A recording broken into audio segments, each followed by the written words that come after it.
السلام عليكم ورحمة الله وبركاته. إن الحمد لله نحمده ونستعينه ونستغفره ونعوذ بالله من شرور أنفسنا ومن سيئات أعمالنا. من يهده الله فلا مضل له ومن يضلل فلا هادي له. وأشهد أن لا إله إلا الله وحده لا شريك له وأشهد أن محمدا عبده ورسوله صلى الله تعالى عليه وعلى آله وصحبه وسلم تسليما كثيرا. أما بعد،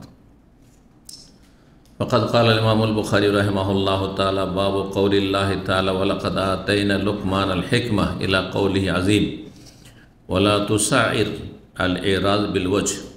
قال حدثنا أبو الوليد قال حدثنا شعبة عن الأعمش عن إبراهيم عن علقمة عن عبد الله قال: لما نزلت الذين آمنوا ولم يلبسوا إيمانهم بظلم أولئك لهم الأمن وهم مهتدون. قال أصحاب النبي صلى الله عليه وسلم: أينا لم يلبس إيمانه بظلم ফানাজালাত লা তুশরিক বিল্লাহ ইন্না শিরকা লাযুলমুন আযীম। সম্মানিত ভাতৃমণ্ডলী, আল্লাহ রাব্বুল আলামিনের প্রশংসা এবং প্রিয় নবী সাল্লাল্লাহু আলাইহি সাল্লামের উপর সালাত ও সালামের পর আজ মঙ্গলবার 30 সফর 1446 হিজরি মোতাবেক 3 সেপ্টেম্বর 2024 আমাদের ধারাবাহিক আলোচনা সহিহুল বুখারীর নবী রাসূলগণ সম্পর্কীয় হাদিসের পর্ব নম্বর 16। বিষয়বস্তু লোকমান হাকিম আলাইহিস সালাতু সালাম সম্পর্কে, বরং সূক্ষ্ম ভাষায়, যেহেতু লোকমান হাকিম নবী ছিলেন না, সুতরাং রাদিয়াল্লাহু আনহু বা রাহিমাহুল্লাহ এসব ভাষাগুলি বলাই বেশি ভালো। তো লোকমান হাকিম তার ছেলেকে খুব সুন্দর সুন্দর নসিহত করেছিলেন, যে নসিহতগুলি সম্পর্ক ছিল আকিদার সাথে, ইবাদত বন্দেগীর সাথে কিছু, আর কিছু আখলাক চরিত্রের সাথে। আর দিন ইসলাম হচ্ছে এই তিনটি দিকের নাম। আপনার আমার মধ্যে তিনটি বিষয় যদি থাকে পুরোপুরি, তাহলে আপনি সত্যিকারের ধার্মিক দিনদার। শুধু আকিদা ঠিক থাকলেও হবে না, শুধু ইবাদত বন্দেগী মুসল্লি হলে হবে না, আর শুধু চরিত্রবান অমায়িক হলে হবে না।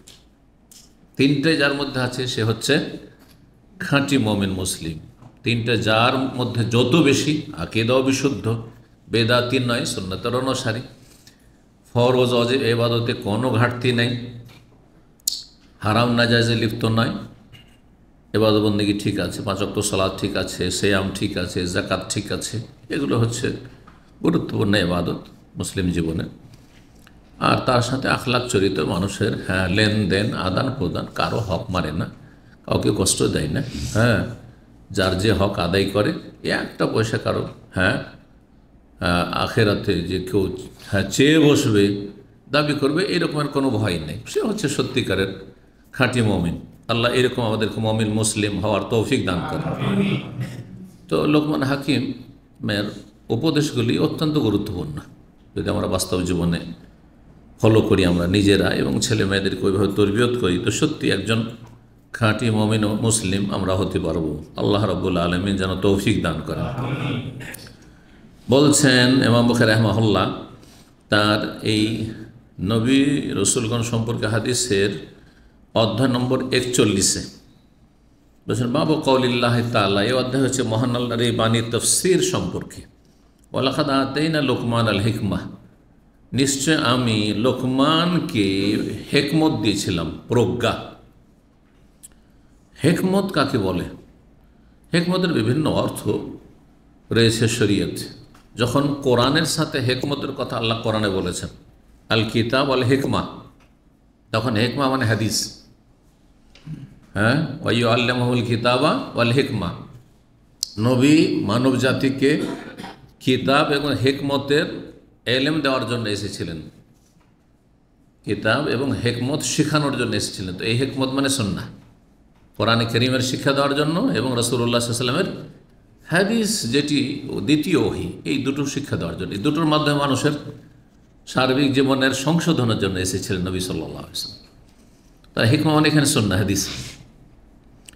আর হিকমার একটা ব্যাপক অর্থ, সাধারণ অর্থ, সেটা হচ্ছে যেটা যেখানে ফিট সেখানে ফিট করা, বেমানান কোনো কিছু না করা, যেখানে যেটা উপযোগী উপযুক্ত জায়গায়, হ্যাঁ, যেখানে যেটা কথা বলতে হয় বলা, যেখানে যেটা কাজ করতে হয় সেটা করা, যেখানে যে পদক্ষেপ নিতে হয় সেটা পদক্ষেপ নেয়, এটা হচ্ছে হিকমত। হিকমত মানে সত্যকে লুকিয়ে রাখা নয়, কিন্তু সত্যকে বলতেই তো হবে বা প্রকাশ করতে হবে, কিন্তু যেখানে যেইভাবে বলার প্রয়োজন বা যেভাবে প্রকাশ করা প্রয়োজন, এর নাম হিকমত আসলে। তো তাকে প্রজ্ঞা দিয়েছিলাম, জ্ঞান দিয়েছিলাম, হিকমা কৌশল, যে কীভাবে কোন কথা কোথায় বলতে হবে, কোন কাজটি কখন করতে হবে এবং কিভাবে করতে হবে, কিভাবে বলতে হবে। কারণ কথা খুবই সুন্দর বলছেন, কিন্তু বলার পদ্ধতি সহি নয়। কাজটি আপনি ঠিক করছেন, কিন্তু এই সময় করা যাবে না, এখন এটা পরিস্থিতি না, পরিস্থিতি প্রতিকূল। সব কথা সব জায়গায় বলা যায় না, সব কাজ সব জায়গায় করা যায় না, সব কথা সবাইকে বলা যায় না, বুঝছেন না? এগুলো না হিকমত আসলে। তো মহান আল্লাহর বাণী সম্পর্কে যে লোকমানকে আমি হিকমত দিয়েছিলাম, ওয়ালাকাদ আতাইনা লোকমান হিকমত আনিশকুরিল্লাহ ওয়া মান ইয়াশকুর ফাইন্নামা ইয়াশকুরু নাফসাহু ওয়া মান কাফারা ফাইন্নাল্লাহা গানিয়্যুন হামিদ। ওয়া ইয ক্বালা লোকমানু লিবনিহি ওয়া হুয়া ইয়াইযুহু ইয়া বুনাইয়া লা তুশরিক বিল্লাহ ইন্না শিরকা লাযুলমুন আযীম। এই আজিম পর্যন্ত মানে দুটি আয়াত, 12 এবং 13 নম্বর আয়াত সূরা লোকমানের। একটি সূরার নাম হচ্ছে সূরা লোকমান। এতে আখলাক চরিত্রের ক্ষেত্রে, মানুষের চরিত্র গঠনের ক্ষেত্রে একটি উপদেশ রয়েছে, ওয়ালা তুসাইর খাদ্দাকা লিন্নাস, মানুষের সামনে তুমি মুখ ফিরিয়ে মানুষকে এড়িয়ে অবজ্ঞা করে কথা বলিও না। মানুষ যখন অহংকার করে তখন কারো দিকে তাকাতে চায় না, কথা বললেও মুখ ফিরিয়ে কথা বলে, হ্যাঁ, বা কথা কেউ বলছে ওর কথায় ভ্রুক্ষেপ করে না। যেমন আপনার সামনে এসে কথা বলছে আর আপনি অফিসে বসে আছেন, ওইদিকে কথা বলছে, আপনি কম্পিউটার নিয়ে আছেন, মোবাইল টিপি করছেন। আজকাল ছেলেরা বাপ মা কোনো উপদেশ দিচ্ছে, নসিহত করছে অথবা কোনো হুকুম করছে, ও মোবাইল টিপতে আছে। পারিবারিক মিটিং নিয়ে বসেছেন ছেলে মেয়েদেরকে নিয়ে, আজকাল অধিকাংশ ছেলেমেয়েরা বেয়াদব হয়ে গেছে এই মোবাইলের ফেতনার কারণে। মিটিং করছেন, প্রত্যেকে নিজে হাতে মোবাইল টিপতে আছে, কি শুনবে? নাম কস্তে বডিটা আছে ওইখানে, তার অন্তর মোবাইলে, চোখ, হ্যাঁ, মস্তিষ্ক সব কিছু ওই মোবাইলে ডুবে আছে। তো এটা হচ্ছে কি করা? মুখ ফিরিয়ে অবজ্ঞা করে কথা বলা, অবজ্ঞা ভরে কথা বলা, মানুষকে এড়িয়ে বলা। তো সায়ের খাদ্দাক, খাদ্দন মানে হচ্ছে গাল, তোমার গাল মানে মুখমণ্ডল, এখানে ভাব অর্থ। তোমার মুখমণ্ডল ফিরিয়ে অবজ্ঞার সাথে কথা বলিও না, অবজ্ঞা করো না কাউকে। কারোর সাথে কথা বলছে অন্যদিকে কাছে না, সোজাসুজি সামনাসামনি হাসি মুখে কথা বলবেন, জি, নমনীয় হয়ে কথা বলবেন, এটা হচ্ছে ইসলামের শিক্ষা। ওয়ালা তামশি ফিল আরদি মারাহা, এবং দাম্ভিকতার সাথে পৃথিবীতে চলাফেরা করিও না। অন্তরে যখন অহংকার থাকে তো চলাফেরা প্রমাণ করে যে এর মধ্যে অহংকার আছে। চলাফেরা, কথাবার্তা, হাঁটা, এসব দেখলে বোঝা যায় যে অহংকারী লোক।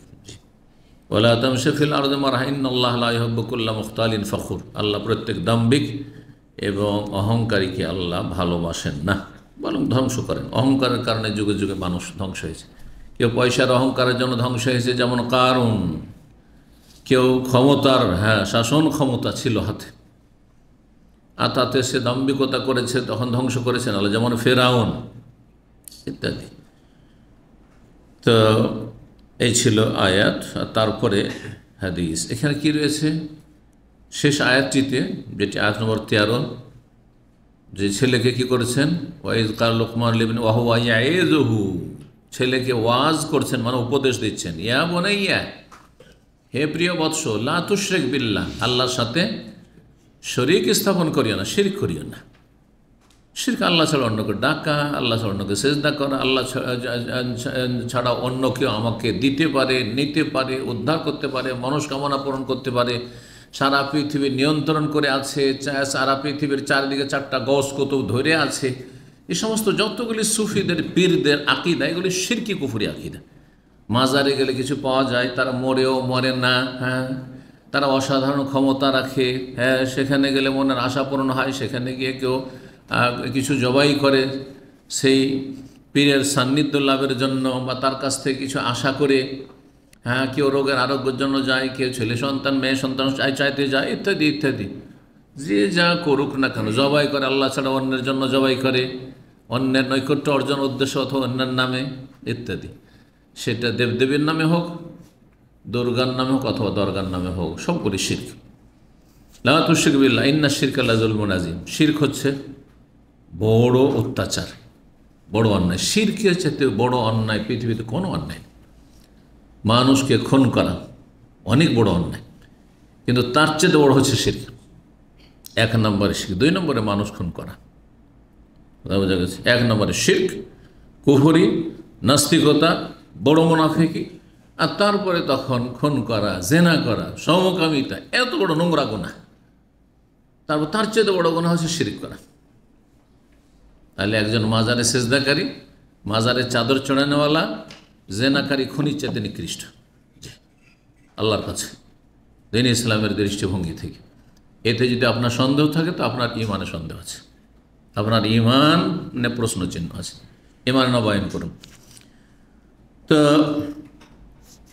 হাদিস 3428 নম্বরে রয়েছে, বলছে লাম্মা নাযালা, যখন এই আয়াত নাযিল হইল, আল্লাযীনা আমানু ওয়া লাম ইয়ালবিসু ঈমানাহুম বিযুলমিন উলাইকা লাহুমুল আমনু ওয়া হুম মুহতাদুন। সূরা আনাম আয়াত নম্বর 82। যারা ঈমান নিয়ে আসলো, মুমিন মুসলিম হইল, জন্মসূত্রে হোক অথবা কলেমা পড়ে হোক, ওয়া লাম ইয়ালবিসু ঈমানাহুম বিযুলমিন, ইতিবাচক ঈমান নিয়ে আসলো মানে পজিটিভ, ইতিবাচক। নেতিবাচক লাগবে, কারণ লা ইলাহা আছে নেতিবাচক, আর ইল্লাল্লাহ আছে ইতিবাচক, দুটোই লাগবে, কিন্তু নেগেটিভ পজিটিভ না হলে ইসলাম থাকবে না। ওয়ালাম ইয়ালবিসু ঈমানাহুম বিযুলমিন, আর তাদের ঈমানের সাথে জুলমের সংমিশ্রণ করলো না। ঈমান যে আছে জুলম মুক্ত, তাতে কোনো জুলম নেই। তখন সাহাবায়ে কেরাম জুলম মানে জুলুমই বুঝেছেন, মানে বিশেষ জুলুম বুঝেননি, সব রকম জুলুম বুঝেছেন। আল্লাহ আসহাবুন নবী সাল্লাল্লাহু আলাইহি ওয়াসাল্লাম, সাহাবায়ে কেরামগণ সঙ্গীগণ বললেন, আইয়ুনা লাম ইয়ালবিস ঈমানাহু বিযুলমিন, আমাদের মধ্যে কে এমন আছে যার ঈমানের সাথে জুলম হয় না? পাপ হয়, পাপ জুলম। এই জন্য আদম আলাইহিস সালাম গাছের ফল খেয়েছিলেন, হ্যাঁ, কারো ক্ষতি করেছিলেন, কারো হক নষ্ট করেছিলেন? শুধু গাছের ফল খেয়েছিলেন, শিরকও করেননি। শিরক করেছিলেন, তাহলে সেটা শিরকেরও জুলম ছিল না, আর মানুষের হক নষ্ট করাও জুলম ছিল না, বরং আল্লাহর কি ছিল? একটি হুকুমের বিরুদ্ধাচরণ ছিল, অমান্য করা ছিল, বা আমল না করা ছিল। ইচ্ছা করে তো অমান্য করে ভুলে গেছিলেন, যেমন কোরআনে রয়েছে, দোয়া রব্বানা যালামনা আনফুসানা, হে আল্লাহ, আমি আমার স্ত্রী আমরা নিজেদের উপর জুলুম করেছি। তাহলে যে বেনামাজি নিজের উপর জুলুম করে, যে রোজা রাখে না সে নিজের উপর জুলুম করে, যে যাকাত দেয় না সে নিজের উপর জুলুম করে, যে হজ করে না সে নিজের উপর জালিম। কথা বোঝা গেছে? যে মহিলা পর্দা করে না, কারো ক্ষতি করে না, নিজের উপর জুলুম করছে, জালিম সে। যে কোনো গুনাহ, যে ফিল্ম দেখছে নিজের উপর জুলুম করছে, যে আপনার নির্জনে আপনি খারাপ ছবি দেখছেন আপনি, অথবা গান শুনছেন আপনি, মিউজিক শুনছেন আপনি, নিজের উপর জুলুম করছেন, কারো ক্ষতি করছেন না। ওয়ালাম ইয়ালবিসু ঈমানাহুম বিযুলমিন, এটা হচ্ছে নেগেটিভ। তাহলে শুধু কলেমা জপলে হবে না, কলেমার বিপরীত থেকে মুক্ত হইতে হবে। যেমন শুধু আতর মাখলে হবে না, আতর মাখার আগে গায়ে যে গন্ধ আছে বা পেশাব পায়খানা লেগে আছে, গোসল ফরজে আছে, তাহলে সেগুলো থেকে নাপাকি দিয়ে মুক্ত হইতে হবে। এদিকে গোসলও করবেন না, আর বগল দিয়ে গন্ধ ছড়াচ্ছে, আর শুধু আতর মাখতে থাকবেন, এটা কি পরিচ্ছন্নতা হইল? ঠিক ওই রকমই মাজার পূজাও করবেন, আর এইদিকে কলেমার জিকিরও জপবেন, আর নামাজও পড়বেন, তাহাজ্জুদও পড়বেন, কোনো কাজে আসবে না। এইটা ময়লা আবর্জনা, পেশাব পায়খানা আর গোসল ফরজে আছে শরীরে, আর সেই নিয়ে হচ্ছে কি করা? আতর মাখা, কোনো কাজে আসবে না। তো যদি জুলমের সংমিশ্রণ না ঘটায় ঈমানের সাথে, ঈমান জুলম মুক্ত হয়, তাহলে আল্লাহ দুটো নিয়ামত দিবেন। দুটো কাজ করলেন, দুটো নিয়ামত। ঈমান নিয়ে আসলেন, জুলুম করলেন না, তাহলে এক হচ্ছে উলাইকা লাহুমুল আমন, তাদের জন্য সার্বিক নিরাপত্তা রয়েছে, সার্বিক জুলুম থেকে মুক্ত, সার্বিক নিরাপত্তা। আংশিক জুলুম থেকে মুক্ত মানে বড় জুলুম, বড় শিরিক নেই, বড় কুফরি নাই, ইমান ভঙ্গ করেননি, হ্যাঁ, কিন্তু আংশিক কিছু জুলুম আছে, বিভিন্ন পাপ আছে, তাহলে মোটামুটি নিরাপত্তা পাবেন। আল্লাহ বলছেন তাহলে নিরাপত্তা পাবেন, কিন্তু ফুল নিরাপত্তা, যেহেতু ফুল জুলুম থেকে বাঁচেননি, সুতরাং ফুল আপনি নিরাপত্তা পাবেন না। যে দুনিয়াতে ধাক্কা খাবেন, বালা মুসিবত আসবে, কষ্ট পাবেন, বিভিন্ন রকমের বিপদ আপদ, শারীরিক, মানসিক, পারিবারিক ইত্যাদি, সামাজিক, রাষ্ট্রীয়, সব রকমের, হ্যাঁ, আপনিও জুলমের শিকার হবেন, জুলুম করবেন তখন। আর তারপরে কবর আযাব হইতে পারে, আর তারপরে একদিন জান্নাত পাবেন, কারণ আপনার বড় জুলম মানে বড় শিরক, বড় কুফরি ছিল না। সেই জন্য মুসলিম সমাজে যারা পাপী লোক ভালো করে বুঝেন। তাহলে আমরা যদি পুরোপুরি জুলুম থেকে মুক্ত হতে পারি, তাহলে আল আমন মানে যাবতীয় নিরাপত্তা, যেমন আলহামদ মানে যাবতীয় প্রশংসা, বুঝা গেছে? আলহামদুলিল্লাহ মানে কি সমস্ত প্রশংসা বলছেন না, তেমনি আল আমন মানে সার্বিক নিরাপত্তা। কিন্তু সার্বিক নিরাপত্তা পাওয়ার জন্য সার্বিক জুলুম থেকে মুক্ত হইতে হবে। একটি বকশিস নিরাপদ, দুনিয়াতেও নিরাপদ, এমন বড় আল্লাহ আযাব দেবেন না যাতে সব কিছু সর্বনাশ, ইমানও গেল, দুনিয়াও গেল, আখেরাত গেল, এমনটা হবে না। আপনি পথের ফকিরও হইতে পারেন, কিন্তু দুনিয়াতে কিছু কষ্ট হইলেও আখেরাত ঠিক আছে। আর সর্বনাশ হচ্ছে দিন গেল, দুনিয়া গেল, সব গেল। অথবা দুনিয়া থাকলেও কিন্তু দিন নেই, এটা হচ্ছে সর্বনাশ। কারণ আপনার যখন কোনো নিরাপত্তা নেই, মরলে আযাব আর আযাব চলতেই থাকবে, আযাব, কোনো দিন ওই জাহান্নাম থেকে বের হইতে পারবেন না, কারণ বিনা ইমানে আল্লাহর কাছে গেছেন। অহম মুহতাদুন, আর দ্বিতীয় বকশিস হচ্ছে আল্লাহর পক্ষ থেকে আল্লাহর সার্টিফিকেট, সত্যায়ন, যে তারা হেদায়েত প্রাপ্ত। যদি জুলমুক্ত হতে পারেন, ইমানকে জুলমুক্ত করতে পারেন, তাহলে হেদায়েত প্রাপ্ত। তো হেদায়েত পেতে চাইলে জুলমুক্ত হইতে হবে। আর সবচেয়ে বড় জুলম হচ্ছে শিরক। কয় রকমের জুলম? জুলম কয় ভাগে বিভক্ত? 3 রকম। এক হচ্ছে বড় জুলম, সেটা শিরক। 2 নম্বর জুলম হচ্ছে জুলমুল ইবাদ, মানে বান্দার ওপর আল্লাহর সৃষ্টির জুলম করা।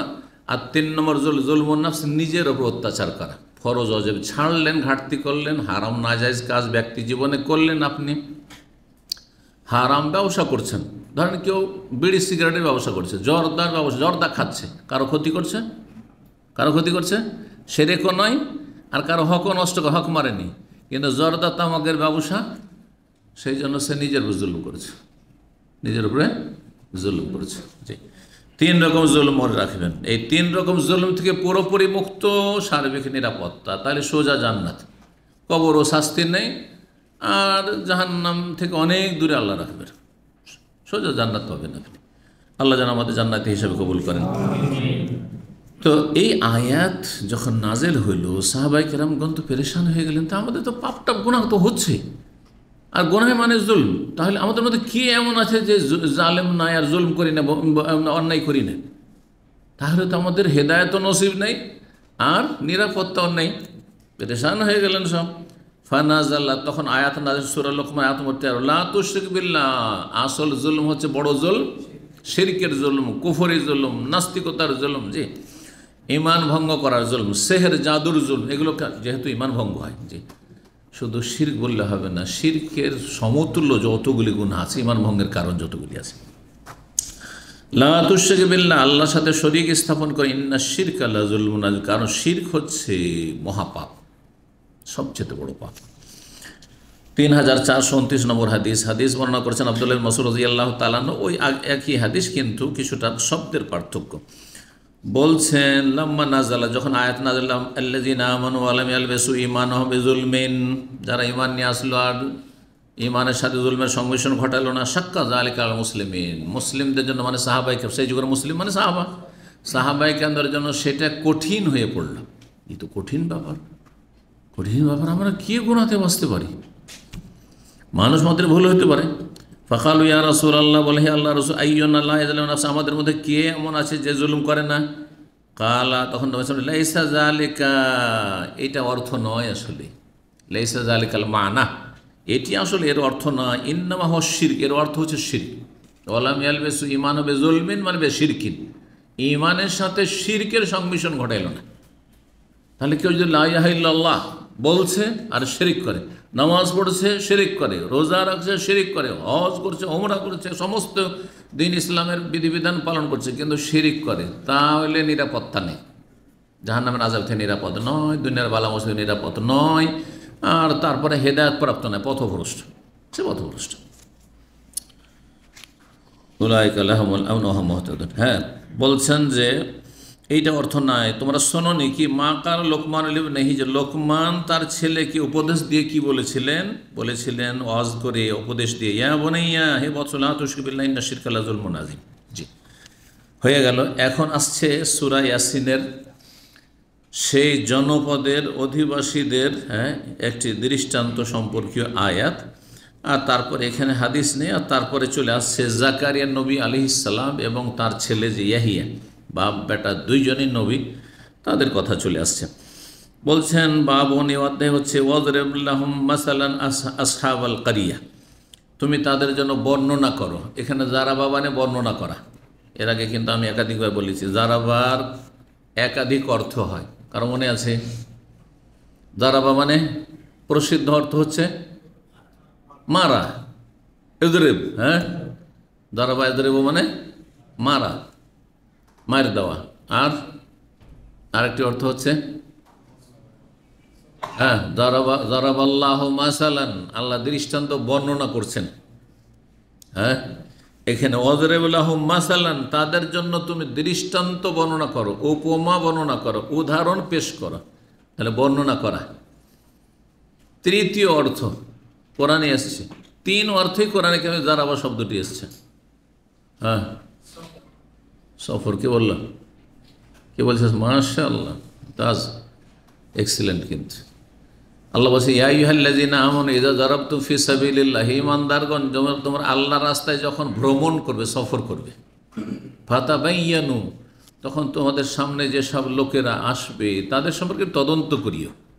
হ্যাঁ, না জেনে বলে দিও না যে এরা বিজাতি কাফের, এটা বলে দিও না। ফাতাবায়্যানু ওয়ালা তাকুলু লিমান আলকা ইলাইকুমুস সালাম, কেউ যদি এসে আসসালামু আলাইকুম, আরে হ্যাঁ, হয়তো জেহাদের সফরে, আসলে জেহাদের সফরের কথা ছিল, কারণ সাহাবাগণ জেহাদের সফরে গেছেন, ঘটনা এরকম, শান নজুল এরকম ছিল।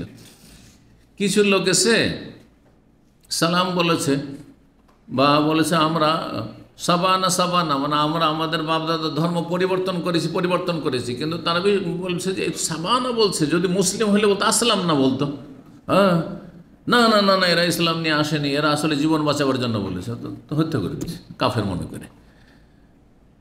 সাহাবায়ে নবী সাল্লাল্লাহু আলাইহি ওয়াসাল্লাম অত্যন্ত রাগান্বিত হয়েছে তাদের উপর, খুব শাসন করেছেন। কিয়ামতের দিনে লা ইলাহা ইল্লাল্লাহ কি যাবে, তারা লা ইলাহা ইল্লাল্লাহ পড়েছে। হ্যাঁ, তারা বলেছে আমরা মুসলমান হয়েছি। সুতরাং ফাতাবায়্যানু, তদন্ত করবে, না জেনে, যতক্ষণ পর্যন্ত সব দিক থেকে কারো সম্পর্কে নেগেটিভ পজিটিভ না জানছে কোনো মন্তব্য করা যায় না। আজকাল সোশ্যাল মিডিয়ায় ফেসবুকের ফিতনায় যদি পেয়ে যান যে কেউ একটা গুজব ছড়িয়েছে, দিলেন সাথে সাথে শেয়ার করে, দিলেন তাতে সাথে সাথে লাইক, হ্যাঁ দিলেন কাউকে ফরওয়ার্ড করে, আরে শুনেছো এইরকম একটা হয়েছে, আপনার লাভটা কি ওইটা করে? আপনি কিয়ামতের দিনে ফেঁসে যাবেন। আসলে যদি ঘটনা এরকম না হয়, গুজব যদি হয়, সেটা আপনার লাভটা কি? যাতে লাভ নাই সে কাজ কেন করবেন আপনি নির্বোধের মতো? তদন্ত না করে কোনো কিছু বলা বা কোনো সিদ্ধান্ত না, কোনো পদক্ষেপ করা জায়েজ না। আপনি আপনার কাজ করেন, এ দুনিয়া কি করছে লেগে আছে, ফেরেশতার তার আমল নামা লিখতে আছে, সে তার রবের কাছে জবাব দেবে। তো এই ছিল ওয়াদরিব লাহুম, তিনটি অর্থ হয়ে গেল তাহলে, মারা, সফর করা আর উদাহরণ পেশ করা। ওয়াদরিব লাহুম মাসালান, তাদের জন্য দৃষ্টান্ত বর্ণনা করো, আসহাবাল কারিয়া, জনপদের অধিবাসীদের, যাদের কাছে রসুল এসেছিলেন, একের পর এক রসুল সতর্ককারী এসেছেন, কিন্তু তৃতীয় রসুল পর্যন্ত পাঠাইলাম, কিন্তু তারা হেদায়েত হলো না, তাদের কথা বর্ণনা করা হয়েছে। ফাআজ্জাজনা বিসালে, সূরা ইয়াসিন আয়াত 14 রয়েছে। তৃতীয় রসুল পাঠিয়ে, হ্যাঁ, আগের যে দুই রসুল তাদেরকে আমি শক্তিশালী করলাম। আজ্জাজনা, ইমাম মুজাহিদ তাবেই বলছেন শাদ্দাদনা, মানে তাকে শক্তিশালী করলাম, মজবুত করলাম। ইবনে আব্বাস রাদিয়াল্লাহু তাআলা আনহু বলছেন সূরা ইয়াসিনের এই আয়াতটি সম্পর্কে, আয়াত নম্বর 19 রয়েছে, যখন নবী রসুলগণ তাদেরকে অথবা সতর্ককারীরা যখন জাতিকে সতর্ক সাবধান করতে শিরক কুফরি থেকে, পাপ থেকে এবং ঈমান ইসলামের কথা দাওয়াত দিল, তখন তারা বলল যে কোনো একটা কিছু যদি হয়, অশান্তি অথবা কোনো বালা মুসিবত যদি দুর্যোগ হয়, এই যে তোমরা এসছো না, তোমাদের কারণে বিপদ নেমে এসছে, তোমাদের কারণে বিপদ নেমে এসছে। আজকাল বিদআতপন্থীরা সমস্ত কিয়ামতের আলামত শুধু সৌদি আরবে দেখে, নিজের দেশে কিয়ামতের আলামত খুঁজেই পায় না। এত বড় বড় বালা মুসিবত আসছে, যদি সৌদি আরবে এইসবের সামান্য কিছু হইতো, এক আনা পরিমাণ হইতো, বিপদ আপদ, যে কিয়ামতের আলামত। আরে বর্ষা বৃষ্টি একটু বেশি হচ্ছে, একটু কিয়ামতের আলামত। হ্যাঁ, বাতাসে যেদিন ধরেন ওই গেলা পরিবর্তন করছিল, একটু বাতাস এসে গেলা পড়ে গেছে, যে কিয়ামতের আলামত কাবা শরীফে দেখা গেছে। আর এই বিশাল বিশাল বন্যা, আর এত বড় দুর্যোগ, আসমানি জমিনি দুর্যোগ, আর এসব যে বিপ্লব, হ্যাঁ অভ্যুত্থান, এগুলো কিয়ামতের আলামত নজরে আসে না? জুলুমত, জালেমের জুলুম, এগুলো কিয়ামতের আলামত মনে হয় না? ইনসাফের সাথে কাজ নেন, একটু সুবিচার করেন, আর না হলে মুখটাকে বন্ধ রাখেন, জবানের হিসাব দিতে হবে।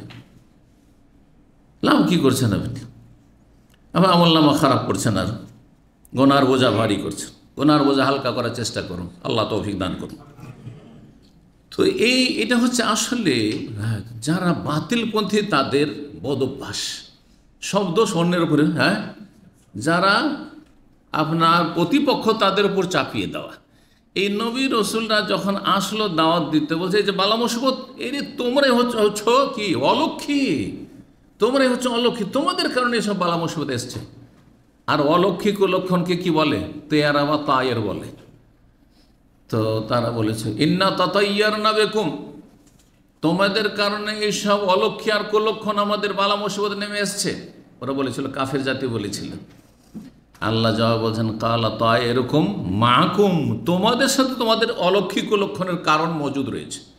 অলক্ষী আর কুলক্ষণের কারণ, বালা মুসিবতের কারণ তোমাদের মধ্যেই নিহিত রয়েছে, মানে তোমাদের পাপ, তোমাদের পাপের কারণে বালা মুসিবত এসছে। কেউ এসেছে সেই জন্য, কেউ ভালো কথা বলছে, তোমাদের উল্টো হচ্ছে সেই জন্য ওই বালা মুসিবত নেমে এসছে, এটা নয়, তোমাদের পাপের কারণে বালা মুসিবত নেমে এসছে। আল্লাহ বলছে তাই এরকম মা কমে যায় আইন জক্কির তোমাদেরকে যদি উপদেশ দেওয়া হয় তো এটা খারাপ হইল, বললাম তুম কম মুসরফুন, তোমরা সীমা লঙ্ঘনকারী জাতি। জি, বরং তারা বলেছিল যে ইন্না তাতাইয়ারনা বিকুম, ওই কাফের জাতি নবী রসুলদেরকে, যে তোমাদের কারণে অলক্ষী আর কুলক্ষণ আর বালা আর মুসিবত, লাইল্লাম তানতাহু, মুখ বন্ধ যদি না করো, আর যদি বলো এই ইসলামের কথা, ধর্মের কথা, তাহলে লানার জমান্না, তোমাদেরকে পাথর দিয়ে গুড়িয়ে দেবো, সংসার করে মেরে ফেলে দেবো।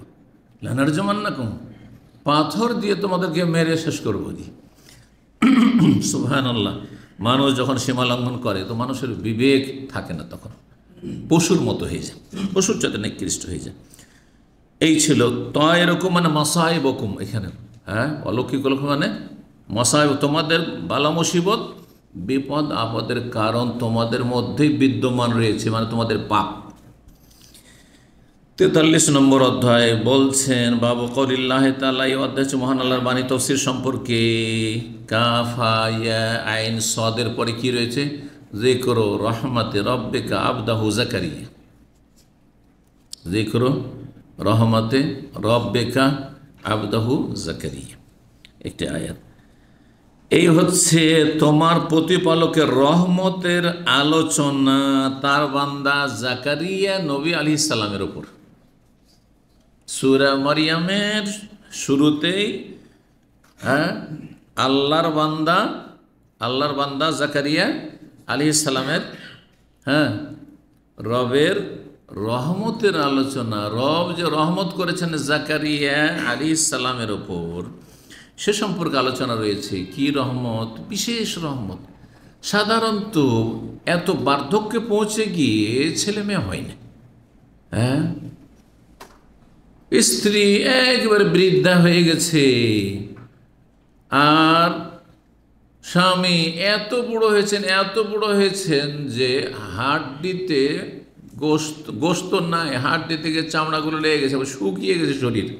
জি হ্যাঁ, আর চুল দাড়ি সব কিছু সাদা হয়ে গেছে, হাড় হাড্ডি শরীরে দুর্বল হয়ে গেছে, শরীর অচল হতে যাচ্ছে, সেই সময় আল্লাহ সুসংবাদ দিচ্ছেন, ইয়া জাকারিয়া ইন্না নুবাশশিরুকা বিগুলাম, তোমাকে একটি বালকের সুসংবাদ দিচ্ছি, নিসমহু ইয়াহিয়া, তার নাম আমি নিজেই রেখে দিচ্ছি। আল্লাহ, তার নাম হচ্ছে ইয়াহিয়া।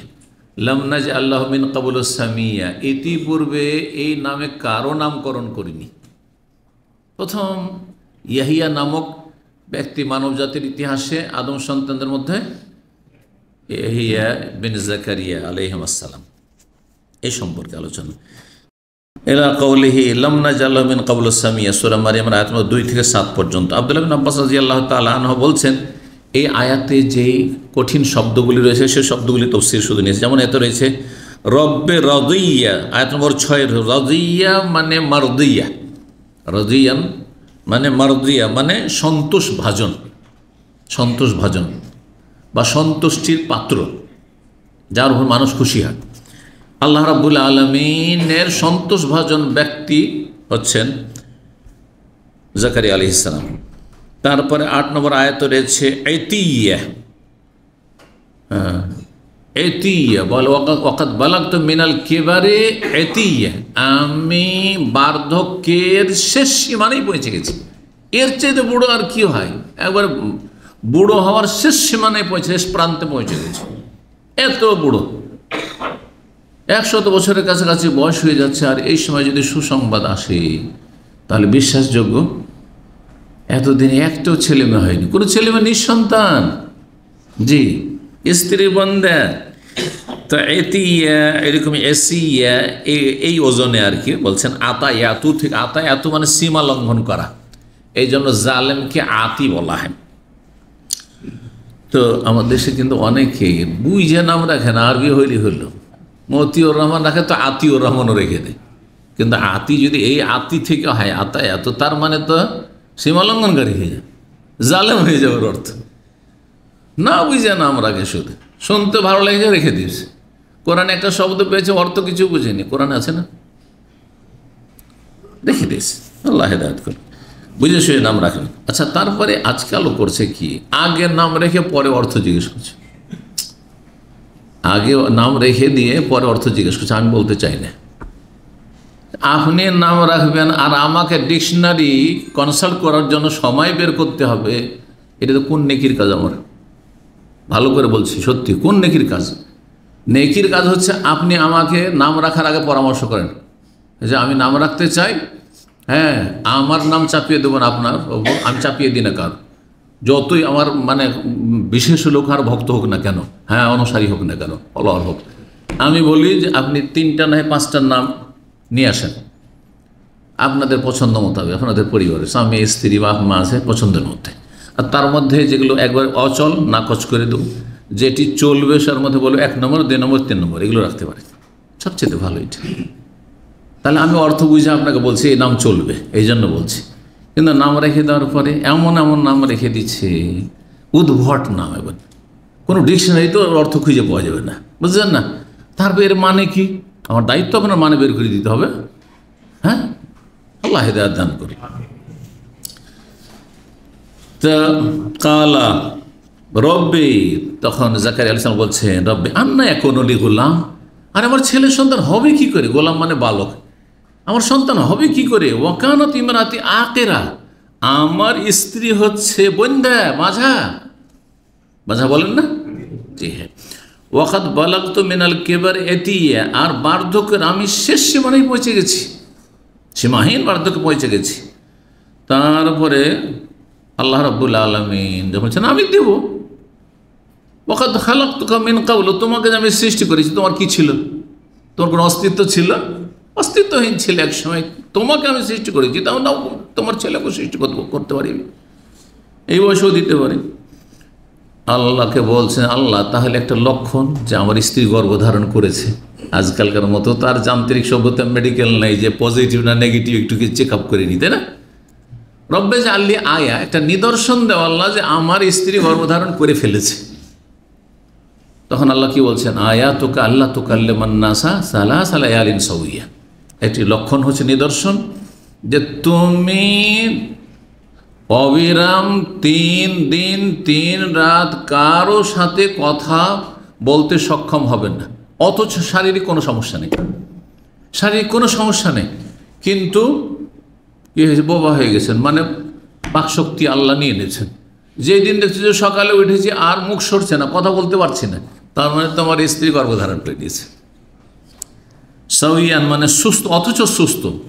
অসুস্থতার কারণে মানুষ সুস্থ, বাকশক্তি ছিল, হঠাৎ করে বোবা, বলতে পারছে না, মানে অসুস্থ। তাইলে কিন্তু না, তুমি অসুস্থ না এটা মনে করে যে আমি অসুস্থ হয়ে পড়লাম, কি হইলো, বোবা হয়ে গেলাম, না না না, তুমি সুস্থ, কিন্তু তোমার বাকশক্তি আর সরছে না, কথা বলতে সক্ষম হচ্ছ না, এটি লক্ষণ। সৌইয়ান মানে হচ্ছে কাল সাহিহান মানে সুস্থ হওয়া সত্ত্বেও। ফাখারাজা আলা কওমি আল মেহরাব, তাহলে এখন বাকশক্তি নেই, জাতিকে কোনো উপদেশ দেবেন, ওরা তো জানে না যে কী অবস্থা, কী ব্যাপার। নিয়মিত তিনি দর্শ দেন, দিনের কথা বলেন, তাদের সাথে সালাত আদায় করেন। তিনি জাতির সামনে বের হলেন মিনাল মেহরাব মানে তার বিশেষ এবাদত বন্দি, এবাদত কক্ষ থেকে। এখানে মেহরাব মানে মসজিদের মেহরাব নয়, মানে এবাদতের বিশেষ জায়গা যা নির্ধারণ করেছিলেন বা তৈরি করেছিলেন কে, জাকারিয়া আলাইহিস সালাম। সেখানে নির্জনে তিনি আল্লাহর ইবাদতবন্দি করতেন, সেখান থেকে বেরোলেন। ফাউহা ইলাইহিম, এবং জাতিকে ইঙ্গিত করে, কারণ বাকশক্তি খুব নেই, কথা বলতে পারছেন না, তাদেরকে ওহী করা মানে এখানে ইশারা, ওহির মানে কিন্তু ইশারা, ওহির শাব্দিক অর্থ হচ্ছে ইঙ্গিত করা। ইঙ্গিত করলেন আনসাব্বাহু বুকরাতা ওয়াস, তোমরা নিজেরা সকাল বিকাল আল্লাহর গুণগান করো, সালাত আদায় করো, আমি তোমাদের সাথে কথা বলতে পারছি না। ইশারাই, ইঙ্গিতে যে আমি কথা বলতে পারছি না, ইঙ্গিত করলেন। এই কথা এখানে রয়েছে। তার বলছেন যে এই যে আউহা মানে এই যে আশারা, ইঙ্গিত করলেন। ইয়াহিয়া আলাইহিস সালামকে আল্লাহ সৃষ্টি করলেন, মায়ের পেটে গর্ভধারণ করলেন, ভূমিষ্ঠ হইল, বড় হলেন। তাকে আল্লাহ বললেন খুযিল কিতাবে কুওয়া, তুমি শক্তভাবে আল্লাহর বিধানকে, কিতাবকে আঁকড়ে ধরো। তাহলে আল্লাহর বিধানকে শক্ত করে ধরতে হবে, এমন শক্ত করে ধরতে হবে যে মানে ফসকে না যায়, ছুটে না যায়। কারণ কিছু লোকের ইবাদত বন্দি আছে মৌসুমি, রমজানে মুসল্লি 11 মাস শয়তানের অনুসরণ করে, আর 1 মাস আল্লাহর ইবাদতবন্দি করে। 1 মাসে অনেক নেকি করলো, আর 11 মাসে এত গুনাহ করলো যে ওই নেকি দিয়ে আর কোনোই মুক্তি হবে না। কারণ 1 মাসে ইবাদতের জন্য আল্লাহ পয়দা করেননি। হাত্তা ইয়াতিয়াকাল ইয়াকিন, তোমার আমরণ যতক্ষণ মরণ না আসে ততক্ষণ পর্যন্ত ইবাদতবন্দি করতে থাকো। তো শক্তভাবে ধারণ করো আল্লাহর বিধানকে, আল্লাহর কিতাবকে, সেই যুগে যে কিতাব ছিল। ইলা কওলি ওয়া ইয়াউমা ইউবআসু হাইয়্যা ওয়া সালামুন আলাইহি ইয়াউমা ওয়ালিদা, যেই দিন তিনি ভূমিষ্ঠ হয়েছেন। ওয়া ইয়াউমা ইয়ামুতু, যেই দিন তিনি মারা যাবেন। ওয়া ইয়াউমা ইউবআসু হাইয়্যা, আর যেদিন তাকে পুনরায় জীবিত করে উত্থিত করা হবে। সূরা মারইয়ামের 12 থেকে 15। সূরা মারইয়ামে হাফিয়া শব্দটি রয়েছে। আল্লাহ রাব্বুল আলামিন হচ্ছেন হাফি। হাফি মানে হচ্ছে অনুগ্রহশীল, লতিফ। লতিফ যে আল্লাহর একটি নাম, সেই অর্থ বহন করে হাফিয়ান। হাফি মানে কাউকে কি করা, একবারে কোলে জড়িয়ে ধরা। যেমন ছোট বাচ্চাকে আদরে, যাতে করে কোনো কিছু কোনো অনিষ্ট না পৌঁছায়, একবারে ভিতরে ভরে নেওয়া, যার বুকে ভরে নেওয়া। এই বুকে ভরে নেওয়া হাফিয়া, হাফি মানে। মুরগিকে দেখেছেন, মুরগির বাচ্চাগুলি যখন দেখে চিল টিল দেখে ধরতে আসে, তখন বাচ্চাগুলো জানে যে কোনখানে আশ্রয় নিতে হবে, আর বাচ্চার মা সমস্ত বাচ্চাগুলো মানে পেটের তলে, যাতে করে অনিষ্ট থেকে রক্ষা করতে পারে। এটা হচ্ছে হাফির অর্থ। আকের মানে হচ্ছে বন্ধ্যা, নিঃসন্তান। এটা পুরুষের ক্ষেত্রেও রাজুলুন আকের, আর নারীর ক্ষেত্রেও ইমরাতুন আকের। আকেরাতুন তার প্রয়োজন করে না, এই জন্য ইমরাতি আকের, ইমরাতি স্ত্রীলিঙ্গ, কিন্তু আকের মোজাক্কার শব্দ যেন ব্যবহার হয়েছে, কথা বলছেন যে এটা জায়েজ রয়েছে, উভয়ের ক্ষেত্রে বলা হয় শব্দটি। 3430 নম্বর হাদিস মনে করছেন মালিক বিন সাআসা রাদিয়াল্লাহু তাআলা আন্না নবী সাল্লাল্লাহু আলাইহি ওয়াসাল্লাম, নবী সাল্লাল্লাহু তাদেরকে হাদিস বর্ণনা করেছেন, সাহাবায়ে কেরামদেরকে, আন লাইলাতিন উসরিয়া, নৈশ ভ্রমণের রাত সম্পর্কে। নৈশ ভ্রমণ মানে মেরাজের রাত সম্পর্কে। সোম্মা সায়েদা, আকাশের দিকে চলে, হাত্তা আতাস সামা সানিয়া, দ্বিতীয় আকাশে গেলেন। তার মানে প্রথম আকাশ থেকে দ্বিতীয় আকাশের ঘটনা সংক্ষেপ করে বর্ণনা করছেন। ফাস্তাফতাহ, তারপরে জিবরাইল আলাইহিস সালাম খুলতে বললেন। ইস্তাফতাহ মানে খোলা তলব করলেন, খুলতে বললেন। কিলা, তখন জিজ্ঞাসা করা হইল কার পক্ষ থেকে? আকাশের যে দরজা রক্ষী ফেরেশতা। মান হাজা, কে ইনি, মানে আপনি কে? কালা জিবরিল, মানে আনা জিবরিল, আমি জিবরাইল। কিলা, আমার মা, আপনার সাথে কে রয়েছে? কালা মুহাম্মদ, মুহাম্মদ সাল্লাল্লাহু আলাইহি ওয়াসাল্লাম রয়েছেন। কিলা, তখন জিজ্ঞাসা করা হলো কাদ উরসিলা ইলাইহি, তাকে ডেকে পাঠানো হয়েছে বা তাকে রাসূল বানানো হয়েছে, দুটি অর্থ এর আগে বলেছি কিন্তু। কালা, নাম হ্যাঁ।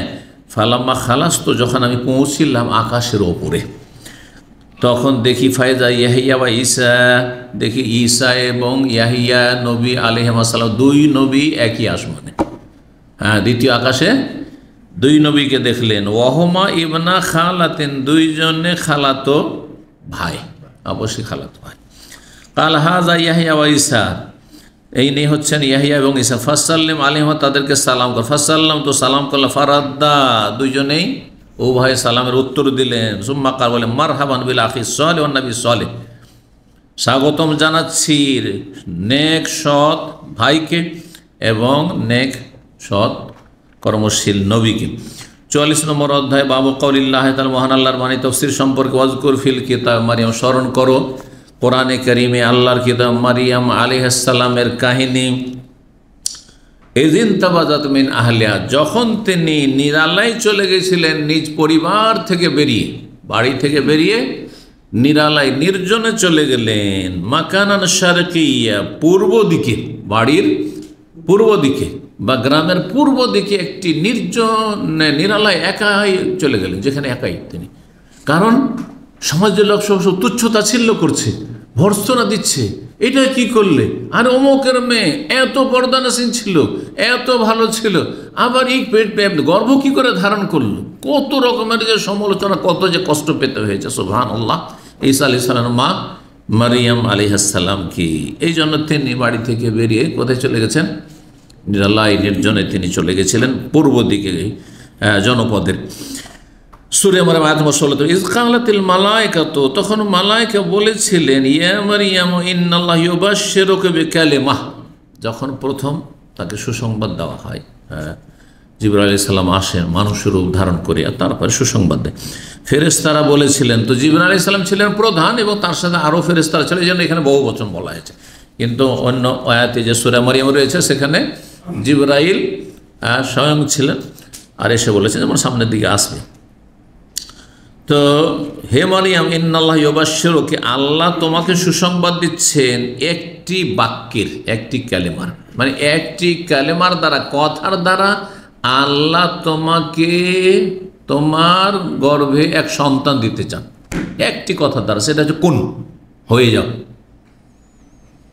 মারিয়ামের পেটে গর্ভ ধারণ করো, কুন, হয়ে যাও, হয়ে এখন গর্ভ ধারণ করে নিলাম কালেমা দিয়ে। মা আছে, হ্যাঁ, মানে নারী আছে কিন্তু বাপ নেই, এভাবে আল্লাহ সৃষ্টি করে দেখিয়ে দিলেন এখানে। ঈসা আলাইহিস সালাম সৃষ্টি এরকম। আর পুরুষ আছে, নারী নেই, যেমন পুরুষ আছে কিন্তু নারী নেই। হাওয়া, হাওয়া আদম আলাইহিস সালামের স্ত্রী, জি হ্যাঁ, এটা পুরুষ আছে, পুরুষ নেই, নারী নেই, সৃষ্টি করে দিলেন আদম। তিনটি আল্লাহ রাব্বুল আলামিনের ব্যতিক্রম সৃষ্টি, অসাধারণ সৃষ্টি আল্লাহ করে দেখিয়েছেন। তারপর একটা সিস্টেম, নিজাম, সিস্টেম আল্লাহ তৈরি করে দিয়েছেন যে নর আর নারীর মিলনের মাধ্যমে কি হবে? প্রজন্ম বাড়বে, ছেলে মেয়ে ভূমিষ্ঠ হবে বা জন্ম নেবে। জি, তো আল্লাহ রাব্বুল দেখিয়ে দিয়েছেন তার কুদরতের বহিঃপ্রকাশ। তো বলছেন এখানে যে একটি কালেমার তোমাকে সুসংবাদ দিচ্ছেন। জি, ইসমুহুল মাসিহ ঈসা, তার নাম হবে আল মাসিহ, হ্যাঁ, সত্যবাদী যিনি হবেন, হ্যাঁ, আর তার উপাধি মাসিহ। ঈসা বিন মারিয়াম, মারিয়াম পুত্র ঈসা, ঈসা বিন মারিয়াম, মারিয়াম পুত্র কেন বলা হয়েছে? বাপের নামের সাথে সম্পৃক্ত কেন করা হয়নি? কারণ বাপ নেই সেই জন্য। আর যাদের বাবা আছে তাদেরকে বাবার সাথে সম্পৃক্ত করতে হবে, মায়ের সাথে সম্পৃক্ত করা জায়েজ নয়। স্বামীর সাথে সম্পৃক্ত করা বিয়ের পরে জায়েজ নয়, এটা খ্রিস্টানদের সংস্কৃতি সভ্যতা। কথা বোঝা গেছে না? কিন্তু যদি যারও সন্তান হয়, ধরেন আজকালে এমন আছে যে যারও সন্তান, তাহলে বাপের পরিচয় নেই, তখন মায়ের সাথে সম্পৃক্ত করা যায়, অমুকের ছেলে তখন বলা যায়।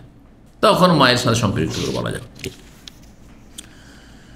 তো এখানে বলছেন তারপরের আয়াত নম্বর 45 ছিল, তারপর ইন্নাল্লাহ আস্তাফা আদমা, নিশ্চয় আল্লাহ মনোনীত করেছেন আদমকে আর নূহকে আর ইব্রাহিমের বংশধরকে আর ইমরানের বংশধরকে আল্লাহ বিশ্ব জগতের ওপর শ্রেষ্ঠত্ব দিয়ে।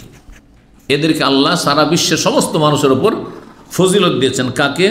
1 নম্বর আদমকে, তিনি প্রথম মানুষ, নিজ হাতে আল্লাহ তৈরি করেছেন, সৃষ্টি করেছেন।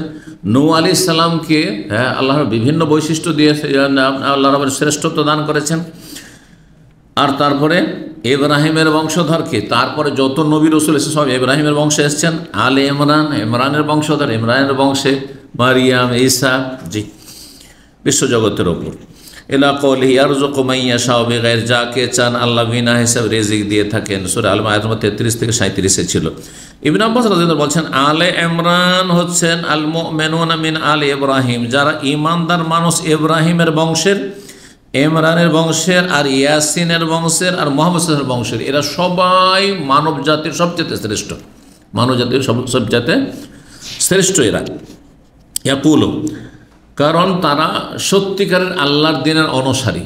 এই গোষ্ঠীগুলি বা এই বংশধর, এই পরিবারগুলি আল্লাহর দিনের অনুসারী।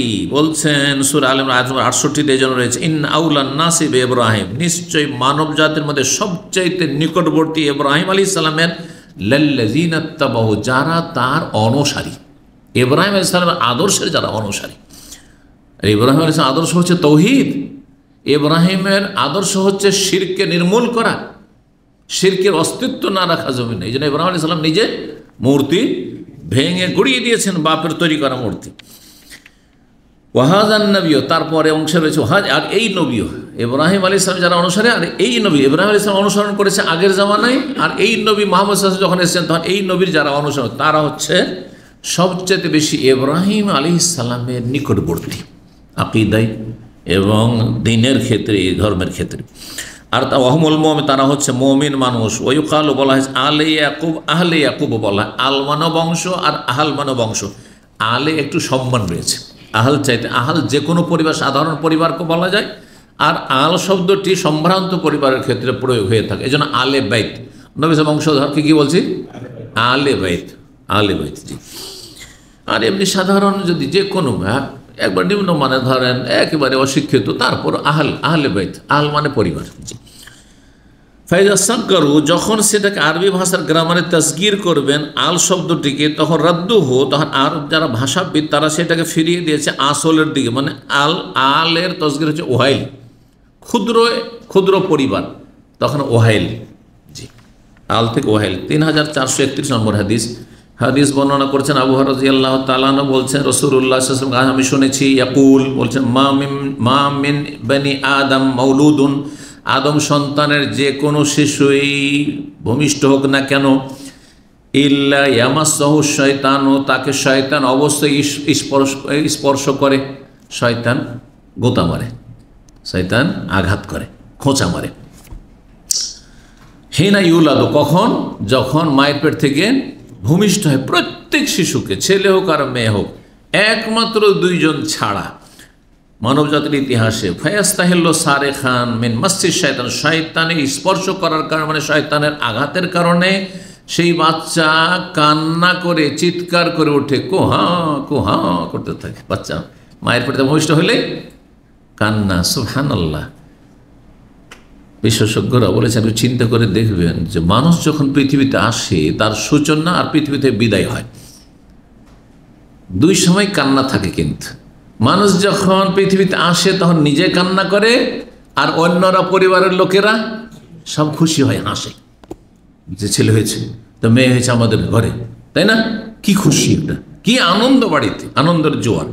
আর যখন বিদায় হয়, তখন যে চলে যাচ্ছে সে যদি মুমিন হয়, তাহলে সে খুশি যে আল্লাহর কাছে চলে যাচ্ছে, নিয়ামত আমার অপেক্ষা, জান্নাত আমার অপেক্ষায় আছে, জান্নাতের নিয়ামত প্রতীক্ষমান রয়েছে আমার জন্য। আর সবাই আত্মীয় স্বজন সব কান্না করে। তো যেই মানুষের সূচনা হচ্ছে কান্না আর সমাপ্তি হচ্ছে কান্না, সেই মানুষ আবার নিজের এই লাইফটাকে নিয়ে অহংকার করে, অহংকার করে, শুরুটাও কান্না, শেষটাও কান্না। মজলিসে কান্না, সে আপনি কাঁদেন বা অন্যরা কাঁদুক আপনার চারপাশে। জি, আল্লাহু আকবার। তো বলছেন যে তখন চিৎকার করে কান্না করে উঠে মিন মাসিস শয়তান, শয়তান আঘাতের কারণে, গায়রা মারিয়াম অবনেহা, ব্যতিক্রম হচ্ছে মারিয়াম এবং তার পুত্র ঈসা, এই দুইজনকে শয়তান থেকে আল্লাহ হেফাজতে রেখেছেন। কেন? দোয়া ছিল মারিয়ামের মায়ের, ঈসা আলাইহিস সালামের নানির দোয়া। সূরা আলে ইমরান রয়েছে ওয়াইন্নি উইযুহা বিকা ওয়া যুররিয়াতাহা মিনাশ শাইতানির রাজিম, আসছে আয়াত। বলছেন সুম্মা ইয়াকুল, আবার তারপর আবহর আয়াতটি পাঠ করতেন সূরা আল আয়াত নম্বর 36, ওয়াইন্নি উইযুহা বিকা, হে আল্লাহ আমি এই আমার মেয়েটিকে মারিয়ামকে তোমার আশ্রয় দিচ্ছি, ওয়া যুররিয়াতাহা, তার সন্তানকেও তোমার আশ্রয় দিচ্ছি। আমার এই মেয়ে মারিয়ামকে আর মারিয়ামের পেট থেকে, গর্ভ থেকে যেসব ছেলে মেয়ে জন্মাবে সেগুলিকেও কি করছি? আশ্রয় রাখছি, আশ্রয় দিচ্ছি তোমার হে আল্লাহ মিনাশ শয়তান, বিতাড়িত শয়তান থেকে। এই যে দোয়াটি কবুল হয়ে গেছে। কখন যে কারো দোয়া কবুল হয়ে যায়, সেই জন্য দোয়া করার ক্ষেত্রে কখন আপনি নিজেকে আপনি ছোট মনে করবেন না, আপনি নিজেকে পাপি তাপি, আমার দোয়া কি কবুল হবে, না না, অসাধারণ কিছু মনে করবেন না। আল্লাহর কাছে চাইবেন সততার সাথে, অন্তরের এখলাসের সাথে এবং নেক আমলের সাথে চাইতে থাকবেন। আল্লাহ যেন তৌফিক দান করেন, আমাদের দোয়াগুলি কবুল করেন। 45 নম্বর অধ্যায়ে বলছেন, বাবুনি অধ্যায় হচ্ছে ওয়াইদ কালাতিল মালায়েকাতু ইয়া মারিয়াম ইন্নাল্লাহা আস্তাফাকে। এই আয়াতের তাফসীর সম্পর্কে অধ্যায় আল্লাহ বলছেন, স্মরণ করো যখন ফেরেশতাগণ বলেছিল, হে মারিয়াম ইন্নাল্লাহা আস্তাফাকে, আল্লাহ আপনাকে মনোনীত করেছেন, অতহারাকে, আপনাকে আল্লাহ পুত পবিত্র বলে ঘোষণা করেছেন। মানুষরা সন্দেহ করেছে, মানুষরা গুজব রটাচ্ছে, মানুষরা বিভিন্ন রকম ভৎসনা দিচ্ছে যে আরে মারিয়াম কি কাজ করলে তুমি, তোমার মাও তো এরকম ছিল না, তোমার বংশেরও তো কেউ এরকম অসতী ছিল না, তুমি কেন এরকম কাজ, কোথা থেকে পেটে বাচ্চা নিয়ে আসলে? হ্যাঁ, আল্লাহ তোমাকে পবিত্রতা দান করেছেন। তাহার ওয়াস্তাফাকে আলা নিসাইল আলামিন, বিশ্বজগতের যত নারী রয়েছে সবার ওপর তোমাকে শ্রেষ্ঠত্ব দিয়ে আল্লাহ মনোনীত করেছেন। ইয়া মারিয়াম, সুতরাং হে মারিয়াম, উকনুতিলি রব্বিকি, রবের তুমি আনুগত্য করো, রবের আনুগত্য করো, মানে তুমি ইবাদতবন্দি করতে থাকো, কুনুত মানে ইবাদত হয়, ইবাদতবন্দি করতে থাকো। ওয়াসজুদি, সিজদা করো, ওয়ারকাই, মার রাখা, রুকুকারীদের সাথে রুকু করো। তাতে তারপরে আয়াতগুলি তো রয়েছে, আয়াত নম্বর 42 থেকে 44 সূরা আলে ইমরানে, আইয়ুহুম ইয়াকফুল মারিয়াম, মারিয়াম মের জন্ম হইল, মা মান্নত করেছিলেন। হ্যাঁ, ওয়াইদ কালাত ইমরাতু ইমরানা, হ্যাঁ রব্বে ইন্নী নাযারতু লাকা মা ফি বাতনি মুহাররার, যখন গর্ভধারণ করলেন মারিয়ামের মা, হ্যাঁ হান্না, তাফসীর কিতাবে তার নাম এসছে, তখন আল্লাহর কাছে মান্নত করেছিলেন। যদি ইসলামে মান্নত করার কোনো ফায়দা নেই, যে মান্নত করতে নিষেধ করা হয়েছে, মান্নত করে নিলে পুরা করা ফরজ যদি জায়েজ মান্নত হয়, কিন্তু মান্নত করে কোনো লাভ হয় না, বরং দান সাদকা করলে লাভ হয়, মশলা জেনে রাখতে হবে। এই জন্য যারা জ্ঞানী মানুষ দিন সম্পর্কে জানে তারা মান্নত করেন, আল্লাহ সৌদি আরব যদি চলে যেতে পারি তো একটা গরু জবাই করে খাওয়াবো, এতে কোনো নেকি হইল না, কিন্তু মান্নত পুরা করা ফরজ হয়ে গেল।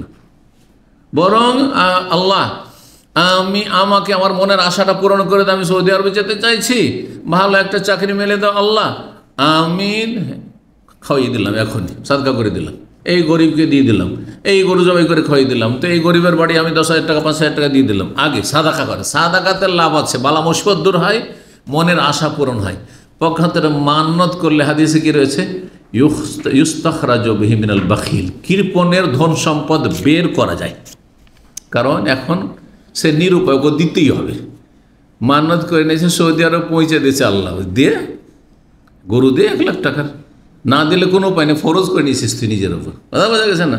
বখিল কখনো 10টা টাকাও বের করে দেয় না, কিন্তু এখন 1 লাখ টাকার গরু দিতে বাধ্য এখনো মানত করার কারণে। তো বখিলের পয়সা বের করা যায় মানত দিয়ে, এই জন্য মূর্খ লোকেরা মানত করে। দিন সম্পর্কে যারা জ্ঞানী তারা মানত করবে না, তারা সাদকা করবে, সাদকাতে লাভ আছে, মান্যতে তেমন লাভ নেই। লা ইউগনি শাইআন, হাদিস রয়েছে, কোনো ফায়দা নেই মান্যতে। মান্যতে এই জন্য কিছু কিছু আলেমরা মাকরুহ বলেছেন, কিন্তু আসল হচ্ছে জায়েজ আছে। আর মানত করা জায়েজ, কিন্তু করে নিলে পুরা করা ফরজ, জি, যদি সেটা নাজায়েজ কাজ না হয়। তো ঘটনা কি ছিল, এখন মানত করেছেন কি, যে আল্লাহ আমার পেটে যে গর্ভধারণ করেছি এটাকে কি করবো, বাইতুল মুকাদ্দাস মসজিদের খেদমতের জন্য ছেড়ে দিলাম, তোমার রাস্তায় ছেড়ে দিলাম। তো মসজিদের খেদমতের জন্য ছেলে সন্তান হইতে হবে, তাই না? এই আশাই ছিল মানুষের। সাধারণত আশা কি থাকে যে ছেলেই হবে, হ্যাঁ ঠিক না? খুব কমই হয়, হয়তো কয়েকটা ছেলে হয়েছে তখন ও একটু আল্লাহর কাছে আশা থাকে যে আল্লাহ কয়েকটা ছেলে হইলে একটা যদি মেয়েও হইতো। কিন্তু প্রথমখানে কেউ প্রথম মেয়ে চাইবে এমন লোক পাওয়া, হাজার একটা পাওয়া মুশকিল আছে, ঠিক কিনা? তো উনি ভেবেছিলেন যে ছেলেই হবে হয়তো, কিন্তু ছেলে না হয়ে রব্বে নিওজা তো হাউনসা, আল্লাহ কি হইলো, আমার তো মেয়ে সন্তান হয়ে গেল, আমি তো মানত করে ফেলেছি, মেয়েকে মসজিদে দিব কি করে? মসজিদের খিদমতে মেয়ে কেমন করে করবে? সাবালিক হয়ে যাবে, তার পাক নাপাকের ব্যাপার আছে, নিরাপত্তার ব্যাপার রয়েছে জি মেয়েদের। তো তখন এ মারিয়ামের খালু জাকারিয়া আলাইহিস সালাম নবী, তিনি দায়িত্ব নিয়েছেন কিসের? তার কেফালতে দেখাশোনার, তার দেখাশোনার দায়িত্ব নিয়েছিলেন যে আমার বাড়িতে থাকবে, আর তার আর সার্বিক নিরাপত্তার খেয়াল রাখবো ইত্যাদি, তার খাওয়া দাওয়া ইত্যাদি। তো এই যে আইয়ুহুম ইয়াকফুলু মারিয়াম, সবাই চায় মারিয়ামকে। মারিয়াম যেহেতু বাইতুল মুকাদ্দাসের খেদমতে তাকে দিয়ে দিল তার মা, তো সবাই চায় আমার বাড়িতে থাকবে। আমাদের সেই লজিংয়ের ক্ষেত্রে যদি কোনো ছেলেকে মাদ্রাসার ছাত্র, এক যুগ লজিংয়ের যুগ ছিল, যদি ভালোবাসে গ্রামবাসী সবাই বলে যেন আমরা খাওয়াবো, আমরা জায়গিয়ে নেবো, আমরা লজিং নেবো। এসব যুগ আমরা পার করেছি, কিন্তু বুঝতে পারছেন? তো আমার ছাত্র জীবনে একটা গ্রামে আমি তারাবি পড়িয়েছি। একটা যুগ ছিল যে তারাবির ইমামতি করেছি 2 বছর। এমনি ইমামতি করেছি নফল মানে নিজের গ্রামে প্রতি বছরই করেছি ধরেন থাকলে, অথবা ধরেন মাদ্রাসায় শিক্ষকতার যোগ করেছি। কিন্তু ছাত্র জীবনে নিয়মিত তারাবির চুক্তি করে তারাবি পড়াইতে যাওয়া তো 2 বছর করেছি। তখন আমার বয়স 17 আর 18, এই 2 বছরে, দাওরার বছরে যে বছর ঢুকলাম আর তারপর পরের বছর অথবা তার আগের বছর, 2 বছর যে তারাই পড়িয়েছিলাম। তো প্রথম বছর যখন গেলাম, কি যে আল্লাহ ওদের অন্তরে মোহাম্মদ, একজনও লোককে গ্রামের কেউ ছিলেন, আমাকে মাদ্রাসা থেকে নিয়ে গেছে, 2-3 জন ওই গ্রামের প্রতিনিধি এসছে, আর মাদ্রাসা থেকে শিক্ষকদের এসে বললো, তখন আমাকে ধরে দিল যে এই ছেলেটাকে নিয়ে যান তারাই পড়াইতে। 17-18 বছর বয়স গিয়েছি। এখন গ্রামের সবাই আমাকে খাওয়াবে, গোটা মাস আমি খাওয়াবো বলছে, আমি খাওয়াবো বলছে, আমি খাবো কোথায় আমি? তো শেষ পর্যন্ত ওরাই তখন আপোষে ফয়সালা করলো যে আমরা প্রত্যেকে একদিন করে খাওয়াবো, আর জামাই আদরে খাওয়া দাওয়া, প্রত্যেকে যদি একদিন খাওয়াই তো ভাবতেই পারেন যে কেমন খাওয়ায়। সুবহানাল্লাহ। এই পদ্মা গঙ্গা নদী যে ফরাক্কা ব্যারেজ, ওই যে ফরাক্কা ব্যারেজ ওখানে কাছে থেকে জানি, মাত্র 2-3 কিলোমিটার ওই জায়গায়, ওই গ্রাম থেকে। যেই গ্রামে তারাই পড়িয়েছি, যে মসজিদ তারাই পড়িয়েছি, এখন একবারে বিলীন হয়ে গেছে এতে, গঙ্গার গর্ভে এখন। আল্লাহু আকবার। সেই গ্রাম গেছে, কবরস্থান গেছে, তারপরে কয়েকটা গ্রাম চলে গেছে, সব অবশ্য একবার অসহায় হয়ে গেছে ওই এলাকার মানুষরা। আল্লাহ তাদের রহম করেন এবং তাদের সাহায্য করেন। সুবহানাল্লাহ। ওই এলাকায় কোনো মাদ্রাসা পড়ার ছাত্র ছিল না, আলেমও ছিল না। মজার কথা, এগুলোতে শিক্ষণীয় বিষয় রয়েছে।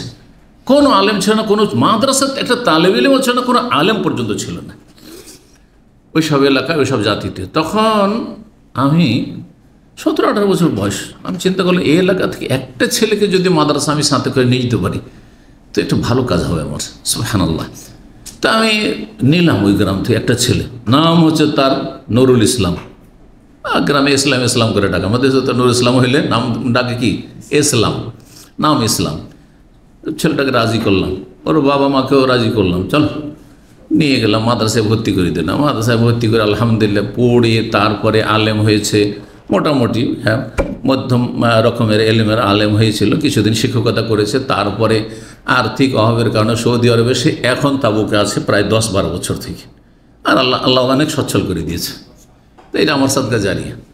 তো ছাত্র জীবন থেকে আলহামদুলিল্লাহ চেষ্টা করেছি, যেখানে থেকেছি চেষ্টা করেছি যে এই এলাকায় আলেম নেই, মাদ্রাসার ছাত্র নেই, চল 1-2টা ছাত্রকে যদি বেঁধে নিয়ে যেতে পারি, সাথে করে একটু খাতির টাতির জমিয়ে মাদ্রাসায় ভর্তি করে দিতে পারি তো কাজ হবে।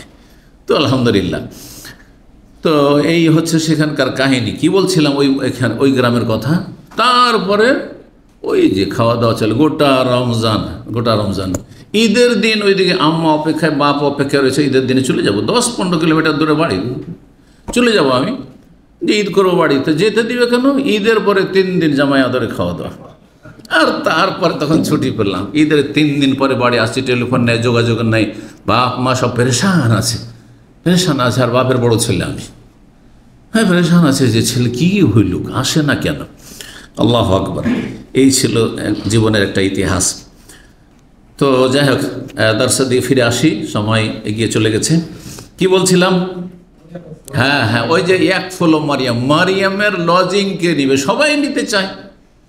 তখন সমাধান কি করা হলো? হ্যাঁ, কোরআন লটারি, যেটাকে লটারি বলেন। কার নামে উঠে দেখি তো, কার নামে উঠে? নামে উঠলো কার?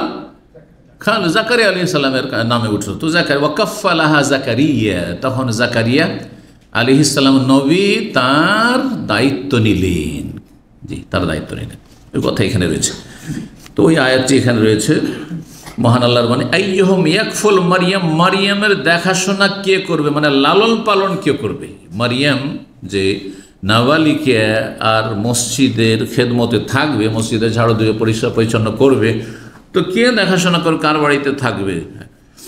বাড়ি দূরে ছিল তার মায়ের, তার মানে সেখান থেকে। ইয়কালো আরবি ভাষা বলা হয় একফুলো, মানে ইয়াদুম্ম, মানে নিজের সাথে মিলিত করা।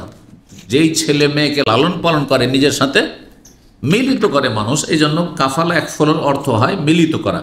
কাফালাহা মানে দম্মাহা, মানে নিজের সাথে মিলিয়ে নেওয়া। পরের ছেলেকে নিজের সাথে মিলিয়ে নিল, মানে লালন পালন শুরু করলেন। মুখাফফাতুন কাফালাহা হয় আর কাফালাহা দুটোই হয়। বলছেন লাইসা মিন কাফালাতি দুয়ুন অশিবহা, আর একটি অর্থ হয় কাফালার, সেটি হচ্ছে আজকাল তো এখানে সৌদি আরবে কফালা হচ্ছে, আপনারা কফালা বলছেন, আসলে আরবিটি কেফালা। কাফালা এক ফল থেকে মানে কফিল হওয়া। হ্যাঁ, এক কফিল থেকে আর কফিলে যাচ্ছেন, মানে আমি কফালা হয়েছি বলছেন না? হ্যাঁ, কফিল, কফিল মানে আপনার দায়িত্বশীল, মানে স্পন্সর। বিদেশে থাকলে কোনো একজন সেই দেশের নাগরিকের নামে থাকতে হবে, আপনি স্বাধীন থাকতে পারবেন না যেহেতু আইনে, দেশের আইনে, সেই জন্য একজন কি লাগছে? আপনার দেখাশোনার লোক লাগছে, মানে আপনার তত্ত্বাবধায়ক লাগছে, যার নামকরণ হয়েছে কফিল। এটা নতুন নাম। কিন্তু আর একটা কফালা রয়েছে ফিকার কেতাবাদিতে, হাদিসের কেতাব, সেটা হচ্ছে কাফালাতুদ দুয়ুন, ঋণের দায়িত্ব ভার গ্রহণ করা। ধরেন একজন ভাই এই টাকা পাবে আপনার কাছে, টাকা দিতে পারছেন না আপনি, আপনাকে এখন ধরে নিয়েছে যে না টাকা দিতে হবে, টাকা দিয়ে যান। আমাদের দেশে কিন্তু গ্রামে গেছে এরকম একসময় দেখেছি, গলায় গামছা দিয়ে ধরে নিয়ে যায়, টাকা দিয়ে যায় এখান থেকে, না হলে ছাড়বেন না। এখন করবেনটা কি? তোর পদ্ধতি হচ্ছে যে আপনার আপনজন প্রিয়জন কেউ আছে, বা আপনার কেউ হিতাকাঙ্ক্ষী আছে, বা কারো অন্তরে মায়া হয়েছে, ভাই ওকে ছেড়ে দাও, কত টাকা পাবে? এত টাকা, আমার দায়িত্বে থাকলো, আমার জিম্মায় থাকলো। এটার নাম কাফালা। কাফালা তো ঋণের দায়িত্ব গ্রহণ করা, যে সে যদি না দেয় এত তারিখের মধ্যে, তো সেটা আমি দেবো, অথবা তার কাছ থেকে আমি নিয়ে দেবো এত তারিখ পর্যন্ত, সে না দিলে আমার কাছে নিয়ে হতো, ওকে বলতে যেও না। এর নাম হচ্ছে, এরও নাম কাফালা। তাহলে একটা কাফালা হচ্ছে ঋণের কাফালা, আর একটা হচ্ছে লালন পালন নয় কাফালা হয়, আর একটা এই যে আপনার কফিল সিস্টেমের কাফালা। বুঝতে পারছেন না যে এই শব্দটি, এই কফিল সিস্টেমের কাফালাটা ওই শব্দগুলি থেকে এসেছে। জি, তত্ত্বাবধান। অশিবে বলছেন লাইসা, এখানে যে সূরা আলে ইমরানে ওয়াকাফালাহা বা আইয়ুহুম ইয়াকফুলু মারিয়াম, মারিয়ামের লালন পালন কে করবে, এটা ঋণের কাফালা নয়, ঋণের দায়িত্ব বোঝা নেওয়া নয়, বরং এটি হচ্ছে লালন পালনের অর্থে। 3432 নম্বর হাদিস বর্ণনা করছেন আব্দুল্লাহ বিন জাফর রাদিয়াল্লাহু তাআলা আনহুমা, বলছেন সামিউতু আলিয়ান, আমি আলী রাদিয়াল্লাহু তাআলা আনহুর কাছে শুনেছি। জাফর আর আলী কে সম্পর্কে? ভাই, জাফর বিন আবি তালেব আর আলী বিন আবি তালেব। আর জাফরের ছেলে আবদুল্লাহ, তাহলে আবদুল্লাহ তার চাচা আলী রাদিয়াল্লাহু তাআলা বর্ণনা করছেন। বলছেন আলী রাদিয়াল্লাহু বলছেন সামিউতু নবী সাল্লাল্লাহু আলাইহি ওয়াসাল্লাম ইয়াকুল, নবী সাল্লাল্লাহু আলাইহি ওয়াসাল্লাম বলতে শুনেছি, খায়রু নিসাইহা মারিয়াম ইবনাতু ইমরান, পৃথিবীর নারীদের মধ্যে সবচাইতে উত্তম নারী হচ্ছেন ইমরানের কন্যা মারিয়াম। ইমরানের কন্যা মারিয়াম। জি, মা ছিল হান্না, যার তাফসীরে নাম এসছে, আর মারিয়ামের বাবার নাম তাহলে কি ছিল? ইমরান। ওয়াইজ কালাত ইমরাতু ইমরান, ইমরানের স্ত্রী যখন দোয়া করেছিল আল্লাহর কাছে, মান্নত করেছিল এবং দোয়া করেছিল। জি, ওয়া খায়রু নিসাইহা, পৃথিবীর নারীদের মধ্যে উৎকৃষ্ট নারী, উত্তম নারী হচ্ছেন খাদিজা রাদিয়াল্লাহু তাআলা আনহা। তো খাদিজাকে আল্লাহ শ্রেষ্ঠত্ব দিয়েছেন, আর মারিয়ামকে আল্লাহ শ্রেষ্ঠত্ব দিয়েছেন। আর একটি হাদিসে রয়েছে যে আসিয়া ইমরান ফেরাউনের স্ত্রী আসিয়া রাদিয়াল্লাহু তাআলা, তাকেও আল্লাহ শ্রেষ্ঠত্ব দিয়েছেন। মহিলাদের মধ্যে অল্প মহিলাকে আল্লাহ পৃথিবীতে শ্রেষ্ঠত্ব দিয়েছেন, কিন্তু নবী বানাননি, তবে আল্লাহ অনেক মর্যাদা দিয়েছেন তাদেরকে। তারা পূর্ণতা অর্জন করেছে ঈমান আমলের ক্ষেত্রে এবং আল্লাহ সান্নিধ্য লাভের ক্ষেত্রে। পক্ষান্তরে পুরুষদের মধ্যে অনেকেই পূর্ণতা লাভ করেছে, তার মানে অনেক নবী রসুল হয়েছেন, তারপর অনেক সিদ্দিকিন সুহাদা, অনেক শ্রেষ্ঠ আল্লাহর বান্দারা রয়েছেন। জি, 46 নম্বর অধ্যায়, 46 নম্বর অধ্যায় বাবু কলিল্লাহ তাআলা, অধ্যায় মহান আল্লাহর বাণী সম্পর্কে। ইয কালাতিল মালায়েকাতু, স্মরণ কর যখন ফেরেশতারা বলেছিল মারিয়ামকে, ইন্নাল্লাহ ইউবাশশিরুকি, নিশ্চয় আল্লাহ আপনাকে সুসংবাদ দিচ্ছেন, বেকালিমাতিন, এমন একটি কথার, মিনহু, তাঁর পক্ষ থেকে, মানে আল্লাহর পক্ষ থেকে। আল্লাহ কোন বলবেন, আপনি গর্ভধারণ করবেন। জি, ফেরেশতারা এসে বলছেন, ইসমহু, যার নাম হবে আল মাসিহ ঈসা বিন মারিয়াম, মাসিহ উপাধি, আর নাম হচ্ছে ঈসা, মারিয়াম পুত্র ঈসা আলাইহিস সালাম আলাইহিসসালাম। আল্লাহ বলেছিলেন, হ্যাঁ, কুন ফায়াকুন, ইন্নামা আমরুহু ইযা আরাদা শাইআন আন ইয়াকুলা লাহু কুন ফায়াকুন। আল্লাহ যে কোনো কাজের ক্ষেত্রে কি করেন, কুন ফায়াকুন, কোন হও, তখন হয়ে পড়ে। সূরা আলে ইমরান আয়াত 45-47 রয়েছে। ইউবাশশিরুকে আর ইয়াবশশিরুকে দুটোর অর্থ হচ্ছে একই। ওয়াজিহান ফিদ দুনিয়া, মানে ঈসা আলাইহিস সালাম সম্মানিত, শরীফান, শরীফ মানে সম্মানিত, ওয়াজিহান মানে শরীফান। ইব্রাহিম নাখি বলেছেন বা তাইমি বলছেন, আল মাসিহ, মাসিহর অর্থ হয় সিদ্দিক, মানে সত্যবাদী, মহাসত্যবাদী, সিদ্দিক। কিন্তু মাসিহ শাব্দিক অর্থ এটি নয়, এটি হচ্ছে ভাব অর্থ। মাসিহর ভাব অর্থ হচ্ছে সত্যবাদী, কিন্তু মাসিহর শাব্দিক অর্থ হচ্ছে, কেউ বলেছেন মাসাহায়াম শহর থেকে, মানে হাত ফিরানো। তো ঈসা আলাইহিস সালাম দুরারোগ্য রোগীর শরীরে হাত ফিরিয়ে দিতে রোগ ভালো হয়ে যেত। জন্মান্ধ, মায়ের পেট থেকে অন্ধ, আকমা, হাত ফিরিয়ে দিতেন, দৃষ্টিশক্তি ফিরে আসতো। জি, এই জন্য তাকে মাসিহ বলা হয়। জি, তিনি হচ্ছেন মাসিহুল হুদা, হেদায়েতের মাসিহ, আর দাজ্জাল হচ্ছে মাসিহুদ দলালা, এর আগে আলোচনা করেছি, গুমরাহির মাসিহ। তো নাম একই বা উপাধি একই হইলেই যে একই শ্রেণীর, তা মোটেই নয়। হ্যাঁ, কারণ কোরআন হাদিসে যেমন মাসিহ কার নাম এসছে, হ্যাঁ, ঈসা আলাইহিস সালামের কথা মাসিহ কোরআনে এসছে, তখন হাদিসে মাসিহুদ দাজ্জাল কথা, নাউযু মিন ফিতনাতিল মাসিহ আদ-দাজ্জাল। তার মানে এই নয় যে আপনি মনে করবেন যে দাজ্জালেরও কোনো ফজিলত আছে, না, সবচেয়ে নিকৃষ্ট দাজ্জাল, নিকৃষ্ট। কত মানুষ, কোটি কোটি মানুষ, অসংখ্য মানুষ পথভ্রষ্ট হবে, জাহান্নামে চলে যাবে তার গুমরাহির কারণে। আল্লাহ হেফাজত করুন। বলছেন তারপরে ইমাম মুজাহিদ, আল কাহাল, কাহাল, কাহলান শব্দটি এসেছে। কাহাল মানে হচ্ছে সহনশীল মানুষ, যে ধৈর্যশীল, সইতে পারে, কষ্ট সইতে পারে, বরদাস্ত করতে পারে, একে বলা হয় হালিম। আকমাহ 49 নম্বর আয়াতে রয়েছে সূরা আলে ইমরানের, আকমা ইউবরিউল আকমাহ ওয়াল আবরাস। ঈসা আলাইহিস সালাম জন্মান্ধ রোগীর, জন্মান্ধের কি করতেন, দৃষ্টিশক্তি ফিরিয়ে দিতে পারতেন। হাত ফিরিয়ে দিলেন, চোখের সাথে সাথে দেখতে পাচ্ছে। আকমার একটি তাফসীর হচ্ছে জন্মান্ধ, আর একটি তাফসীর মাইয়ুবসিরু বিন নাহার ওয়ালা ইউবসিরু বিল্লাইল, যে দিনে দেখে রাতে দেখেন, মানে রাতকানা। রাতকানা, একসময় রাতকানার কথা আমরা ছোটোকালে খুব শুনতাম। হ্যাঁ, কিছু সমস্যা হলে, রাত অন্ধকার হলে দেখতে পান, রে ছেলেটা রাতকানা রে, রাতকানা রে, এরকম বলতো। হ্যাঁ, বিভিন্ন ভিটামিন কমে যাওয়ার কারণে এটা হয়। তখন তো ওগুলো বুঝতো না, গ্রামে গঞ্জে কোনো চিকিৎসা নেই, কিচ্ছু নেই, দেখতে পান একটু ভিটামিন খাওয়াই, তবে ডাক্তার দেখাতে হবে, কিছুই নেই, ও রাতকানা হয়ে গেছে। ব্যাস। ওয়াকালা গায়রু, কেউ কেউ বলেছেন মাইয়ুলাদু আমা, যে অন্ধ হয়েই জন্ম নিয়েছে, ভূমিষ্ঠ হয়েছে, তাকে আকমাহ বলা হয়। তার জন্মান্ধর কোনো চিকিৎসা নেই আজকাল পৃথিবীতে, কোনো চিকিৎসা নেই যে মায়ের পেট থেকে অন্ধ হয়ে জন্মে যার দৃষ্টিশক্তি কোনো এর চিকিৎসা ফিরিয়ে দেবে না। তবে এক সময় দেখতে পেত, আর তারপরে দৃষ্টিশক্তি চলে গেছে, হতে পারে দৃষ্টিশক্তি ফিরে আসতে পারে। কিন্তু ঈসা আলাইহিস সালামের মুজিজা কী ছিল, যে মায়ের পেট থেকে অন্ধ ভূমিষ্ঠ হয়েছে, তারপরেও দৃষ্টিশক্তি ফিরে যেত। 3433 নম্বর হাদিস বর্ণনা করছেন আবু মুসা আশআরী রাদিয়াল্লাহু তাআলা আনহু, বলছেন কালান নবী সাল্লাল্লাহু আলাইহি ওয়াসাল্লাম, নবী সাল্লাল্লাহু আলাইহি ওয়াসাল্লাম বলেন, ফাজলু আয়েশা তাআলা নেসকা ফাজলি সারিদ আলা সাইরিত তাম, আয়েশা রাদিয়াল্লাহু তাআলা আনহার ফজিলত, শ্রেষ্ঠত্ব সমস্ত নারীদের উপর ওই রকমই যেমন সারিদ নামক খাবারের ফজিলত বা শ্রেষ্ঠত্ব রয়েছে সমস্ত অন্য অন্য খাদ্যের ওপর, খাবারের ওপর। আরব দেশে তখনকার যুগ, এখনকার যুগের সাথে মিলাইলে হবে না, বোঝা গেছে না?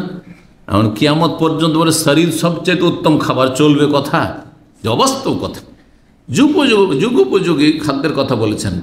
তখনকার যুগে যদি বার্গারের কথা বলে, ফাস্ট ফুডের কথা বলে, তো মানুষরা তো চমকে যাবে যে কী বলছে রে, পাগল হয়েছে নাকি, বলবে না? চিন্তা করুন তো, মোবাইল আসার আগে যদি বলতো এমন একটা সময় আসবে আর সেখানে মোবাইল হবে, তারপরে ইন্টারনেট হবে, তো বলছি পাগল হয়েছে, মাথা খারাপ হয়ে যাকে নিয়ে যা, পাবনা নিয়ে যা, বলতো না? জি, আজকে 30 বছর আগে হইলে মনে হয় এরকম বলতো। জি, প্রথম মজার কথা বলি, প্রথম 1900 সম্ভবত তখন 95 হবে বা 94 হবে, আমি দেশে গেছি ছুটি, আর একজন ভাইকে, দিনী ভাই, তার দিনের খাতিরে বড় অভাবী ছিল, জমি জায়গা বিক্রি করে সে খেয়ে একবারে ফুটপাতি হয়ে গেছিল। তো খুব ধরলাম আমাকে যে একটা কোনো ভিসার ব্যবস্থা করে দেন। তখন ফ্রি ভিসাও পাওয়া যেত, মাশাআল্লাহ, পয়সা দিয়ে কিনতে হতো না, আমি পয়সা দিয়ে কেনা কাউকে নিয়ে আসিনি। তো কিছু শাইখেরা ভালো মানুষ, ধার্মিক, এসে বলতো শাইখ একটা ভালো মানুষ এনে দেন। আমি ঠিক আছে, এনে দিচ্ছি। তো ওকে লাগিয়েছে, আলহামদুলিল্লাহ রিকভার করে গেছে, যেটুকু সে বেঁচে টেচে খেয়ে একবারে মানে ফুটপাতে নেমে গেছে, আল্লাহ ওকে সচ্ছল করে দিয়েছে, মাশাআল্লাহ। তো সে তার কফিলের সাথে রিয়াজ থেকে আমাকে টেলিফোন দিচ্ছে। তখন প্রথম এসেছিল কার ফোন, নাম শুনেছি এক সময়, এখানে যারা 25-30 বছর আছেন তার নাম শুনেছে। যখন এমনি বাড়ির বাসার যে টেলিফোন, ল্যান্ড টেলিফোনের পরে একটা কার টেলিফোন আসলো, এই বড়, তাও দাম কত জানে, 7,000-8,000 রিয়াল তখন দাম ছিল, সেটা মূল্য ছিল। কার ফোন ছিল, তো কারে সেটা সেখান থেকে কল করা যাবে, আর ওখান থেকে কল দিচ্ছে, আর সে যে কত খুশি, বলছে এই যে জানেন আমি কল দিচ্ছি আপনাকে, কোনো বাসা থেকে নয়, এই কফিলের গাড়িতে বসে আছি আর ওনার মোবাইল থেকে লাগিয়ে দিয়েছে, আপনার সাথে কথা বলছি। আমি নিজেও আশ্চর্য, আর সে তো কত আশ্চর্য হয়েছে আল্লাহই জানে। আর এখন এই দাম্মামে আসার পরে প্রথম যুগে আমার কাছে, আমি একটু একটু করে উপরে এসেছি। পেজার ছিল, পেজার শুনেছেন, দেখেছেন, ইউজ করেছেন, কেউ আছেন এরকম? আমি ইউজ করেছি 3-4 বছর। পরিস্থিতি আমার এমন ছিল যে পেজার আমাকে একটা রাখতে হবে, হ্যাঁ। তো বাইরে থাকলে যাতে করে বাসায় একটা ল্যান্ড টেলিফোন আছে, ওরা একটু কল দিতে পারে, যাতে এমার্জেন্সি আমি বাসায় কল করতে পারি। তো যাই হোক, নতুন নতুন সব ওরা এসছে, তখন কিছুদিন মাশাআল্লাহ পেজার ব্যবহার করেছে। নাম্বার চলে এসে কি আমাকে ফোন দিয়েছে, এটা বাসা থেকে, অথবা অমুক ব্যক্তি ফোন করেছে, চলো কোনো জায়গায় কোনো একটা বাকালে গেলাম, দিয়ে টেলিফোন করলাম যে কী হয়েছে। হ্যাঁ, এখন আর প্রয়োজন আছে, শেষে ল্যান্ড টেলিফোন উঠেই গেল। জি, যুগ যে কত দ্রুত পরিবর্তন হচ্ছে। তো যাই হোক, কি বলছিলাম, শরীদ খাবার ফজিলত ছিল, শ্রেষ্ঠত্ব ছিল, প্রধান খাদ্য, একটা গুরুত্বপূর্ণ দামি খাবার ছিল। কখন? 1400 বছর আগেও। তখন যেমন সেই যুগের সমস্ত খাবার দামি খাবার হচ্ছে শরীদ, ঠিক তেমনই সমস্ত মহিলাদের মধ্যে আয়েশা রাদিয়াল্লাহু তাআলা আনহার ফজিলত। জি, তারপরে বলছেন কামলা মিনার রেজালে কাসীর, পুরুষদের অনেকে পূর্ণতা অর্জন করেছে, নবী রাসূল হয়েছে আর শ্রেষ্ঠত্ব পেয়েছে আল্লাহর কাছে। ওয়ালাম ইয়াকমুল মিনান নিসা, নারী জাতির মধ্যে পূর্ণতা অর্জন করতে পারেনি একমাত্র হাতে গোনা কয়েকজন। এক হচ্ছেন মারিয়াম বিনতে ইমরানের কন্যা মারিয়াম, আসিয়া ইমরাতে ফেরাউন, আর এক হচ্ছেন ফেরাউনের স্ত্রী আসিয়া রাদিয়াল্লাহু তাআলা আনহা। 3434 নম্বর হাদিস বর্ণনা করছেন আবু হুরায়রা রাদিয়াল্লাহু তাআলা আনহু। তিনি বলছেন সামিউতু রাসূলুল্লাহ সাল্লাল্লাহু আলাইহি ওয়াসাল্লাম ইয়াকুল, রাসূলুল্লাহ সাল্লাল্লাহু আলাইহি ওয়াসাল্লামকে বলতে শুনেছি, তিনি বলেন নেসা ও কোরাইশিন খায়রু নেসা, কোরাইশ বংশের নারীরা হচ্ছেন সবচাইতে উত্তম নারী, সম্মানিত, হ্যাঁ, শ্রেষ্ঠ নারী। খায়রু নেসা, কোরাইশ বংশের নারীরা হচ্ছে শ্রেষ্ঠ নারী জাতির মধ্যে। রাকিবনাল ইবলা, যারা উটের পিঠে চাপে, তাহলে সেই যুগে সবাই উটের পিঠে চাপতো না। কোরাইশরা আরব দেশে যেহেতু মরুভূমিতে বাস করতো, সেই জন্য তাদের বাহন ছিল কি? উট ছিল। কিন্তু মারিয়াম আলাইহিস সালাম যেহেতু ফিলিস্তিনে বসবাস করেছেন, মারিয়াম সম্পর্কে রয়েছে যে তিনি কখনো উটের পিঠে চাপেননি, কখনো উটের পিঠে চাপেননি। আমরা উপমহাদেশে উটের পিঠে চেপেছি, কেউ হয়তো শখ করে চেপেছেন, সেটা আলাদা কথা। তো ঠিক ওই রকম মহিষের পিঠে যদি বলে তাহলে ঠিক আছে, আমার মহিষের পিঠে চেপে। আরবরা কেউ মহিষের পিঠে চেপেছে? আমরা মহিষের পিঠে চেপেছি, বুঝছেন না? কারণ আমাদের দেশে মহিষ ছিল। তো যাই হোক, তো বলছেন যে তার রাকিবনাল ইবলা, এই কোরাইশ বংশের মহিলারা উটের পিঠে চাপে। আহনাহু আলা তিফলিন, এবং তারা তাদের শিশুদের প্রতি মমতাময়ী। তারা শিশুদের খুব মায়া মমতা করে, মানে বাচ্চাদেরকে, ছেলে মেয়েদের, কচিকাচাদের খুব বেশি ভালোবাসে। বাচ্চাদেরকে ভালোবাসার যোগ্যতা এটাও একটা যোগ্যতা, সবাই পারে না, সবাই বাচ্চাদেরকে আদর স্নেহ করতে পারে না, পুরুষ হোক আর নারী হোক। অনেক পুরুষ মানুষ আছেন মাশাআল্লাহ, ও বাচ্চা ওর মার কাছে যাবে না, ওর বাবার কাছে যাবে। আর অনেক আছে, অনেক পুরুষ আছে ওকে দেখলে বাচ্চা পালাবে, আদর করতেই জানে না। আদর করার একটা টেকনিক আছে, কিভাবে কাছিয়ে নেবেন আপনি কচি কাচাদেরকে, ঠিক না? তো বলছেন যে এই কোরাইশ মহিলাদের আরেকটি বৈশিষ্ট্য হচ্ছে এরা বাচ্চাদের কি করে, হ্যাঁ, খুব মমতাময় বাচ্চাদের প্রতি।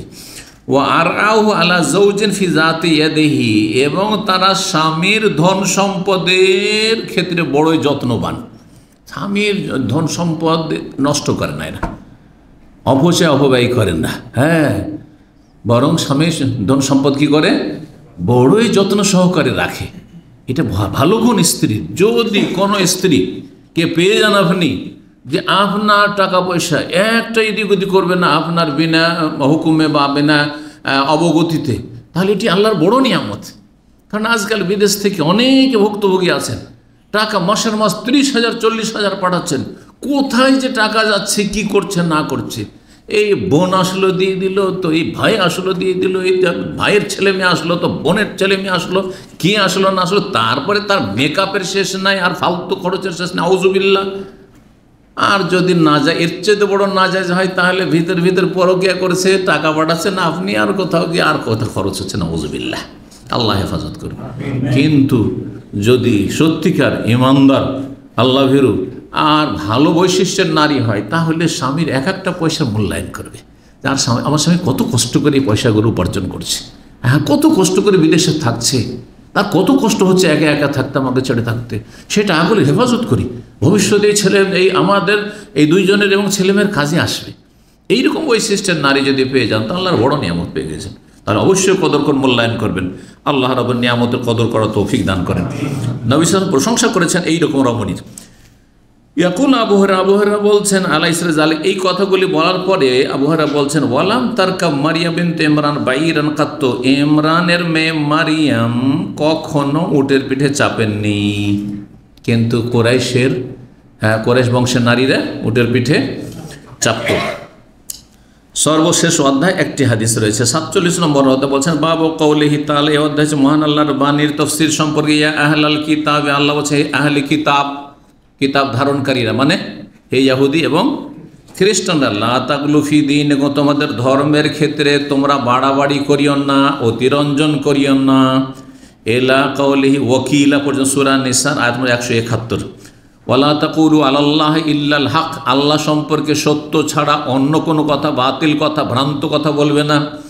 ইন্নামাল মাসিহু ঈসা ইবনে মারিয়াম, মসিহ হচ্ছেন মারিয়াম পুত্র ঈসা, তিনি হচ্ছেন আল্লাহর বান্দা এবং আল্লাহর রসুল। কালিমাত, আল্লাহর কালিমা, আল্লাহর কালিমার মাধ্যমে আল্লাহর পক্ষ থেকে স্পেশাল রূহ, এই কথাগুলি তাতে রয়েছে। ইমাম আবু ওবায়দ বলছেন কালিমাতহু মানে কুন ফাকানা, আল্লাহ বললেন কুন, তখন তিনি সৃষ্টি হয়ে গেলেন, মানে মায়ের পেটে গর্ভধারণ করলেন। কালা গাইর, অন্যরা বলেছে ও রুহ মিন, আল্লাহর পক্ষ থেকে। রুহ মানে কি? আল্লাহর রুহ তো আমরাও, মানে আল্লাহর রুহ মানে কি? আল্লাহর দেওয়ার, আল্লাহর দান। আল্লাহ আমাদের রুহেরও সৃষ্টিকর্তা, আর ঈসা আলাইহিস সালামের রুহেরও সৃষ্টিকর্তা। তাহলে ঈসা আলাইহিস সালামের রুহকে স্পেশাল রুহ কেন বলা হলো? যেমন ঘর তো এটাও আল্লাহর, ইসলামিক সেন্টার ঘরটা আল্লাহর না? সারা পৃথিবীর সমস্ত বাড়ি ঘর সব আল্লাহর না? কিন্তু বাইতুল্লাহ মানে কি? কাবা ঘর। বাইতুল্লাহ মানে বাইতুল্লাহ যাব, বাইতুল্লাহ গিয়েছিলাম মানে কি? আপনার বাড়ি আমার বাড়ি, হ্যাঁ না? বড় দামামের বড় মসজিদ না, বাইতুল্লাহ মানে কি? কাবা ঘর, মানে স্পেশাল আল্লাহর ঘর। তাহলে ঠিক ওই রকমই রুহ তো সবগুলি আল্লাহর সৃষ্টি, কিন্তু ঈসা আলাইহিস সালামের রুহ হচ্ছে আল্লাহর স্পেশাল রুহ, যে বিনা মাধ্যমে আল্লাহ তাকে সৃষ্টি করেছেন। স্বামী স্ত্রীর মিলনের যে মাধ্যম, ওই মাধ্যম সেখানে কাজ করেনি, সেই জন্য সেটাকে স্পেশাল রুহ বলা হয়েছে। বলছেন আহিয়াহু, তাকে প্রাণ দান করলেন, ফাজালাহু রুহান, এবং তাতে রুহ সঞ্চার করলেন, রুহ ফুঁকে দিলেন। ওয়ালা তাকুলু সালাসা, আহলি কিতাব ইহুদি খ্রিস্টানদেরকে আল্লাহ বলে তোমরা তিন উপাস্যের কথা বলিও না। মানে তৃতীয়বাদের কথা বলিও না। তাহলে বোঝা গেল যে কোরআন নাজেল হওয়ার আগেই এই খ্রিস্টানরা তৃতীয়বাদের শিরকে কুফরিতে লিপ্ত হয়েছিল। তারা বলতো যে তিন এলাহ, তিন মাবুদ, হ্যাঁ, আল্লাহ, মারিয়াম আর তার পুত্র।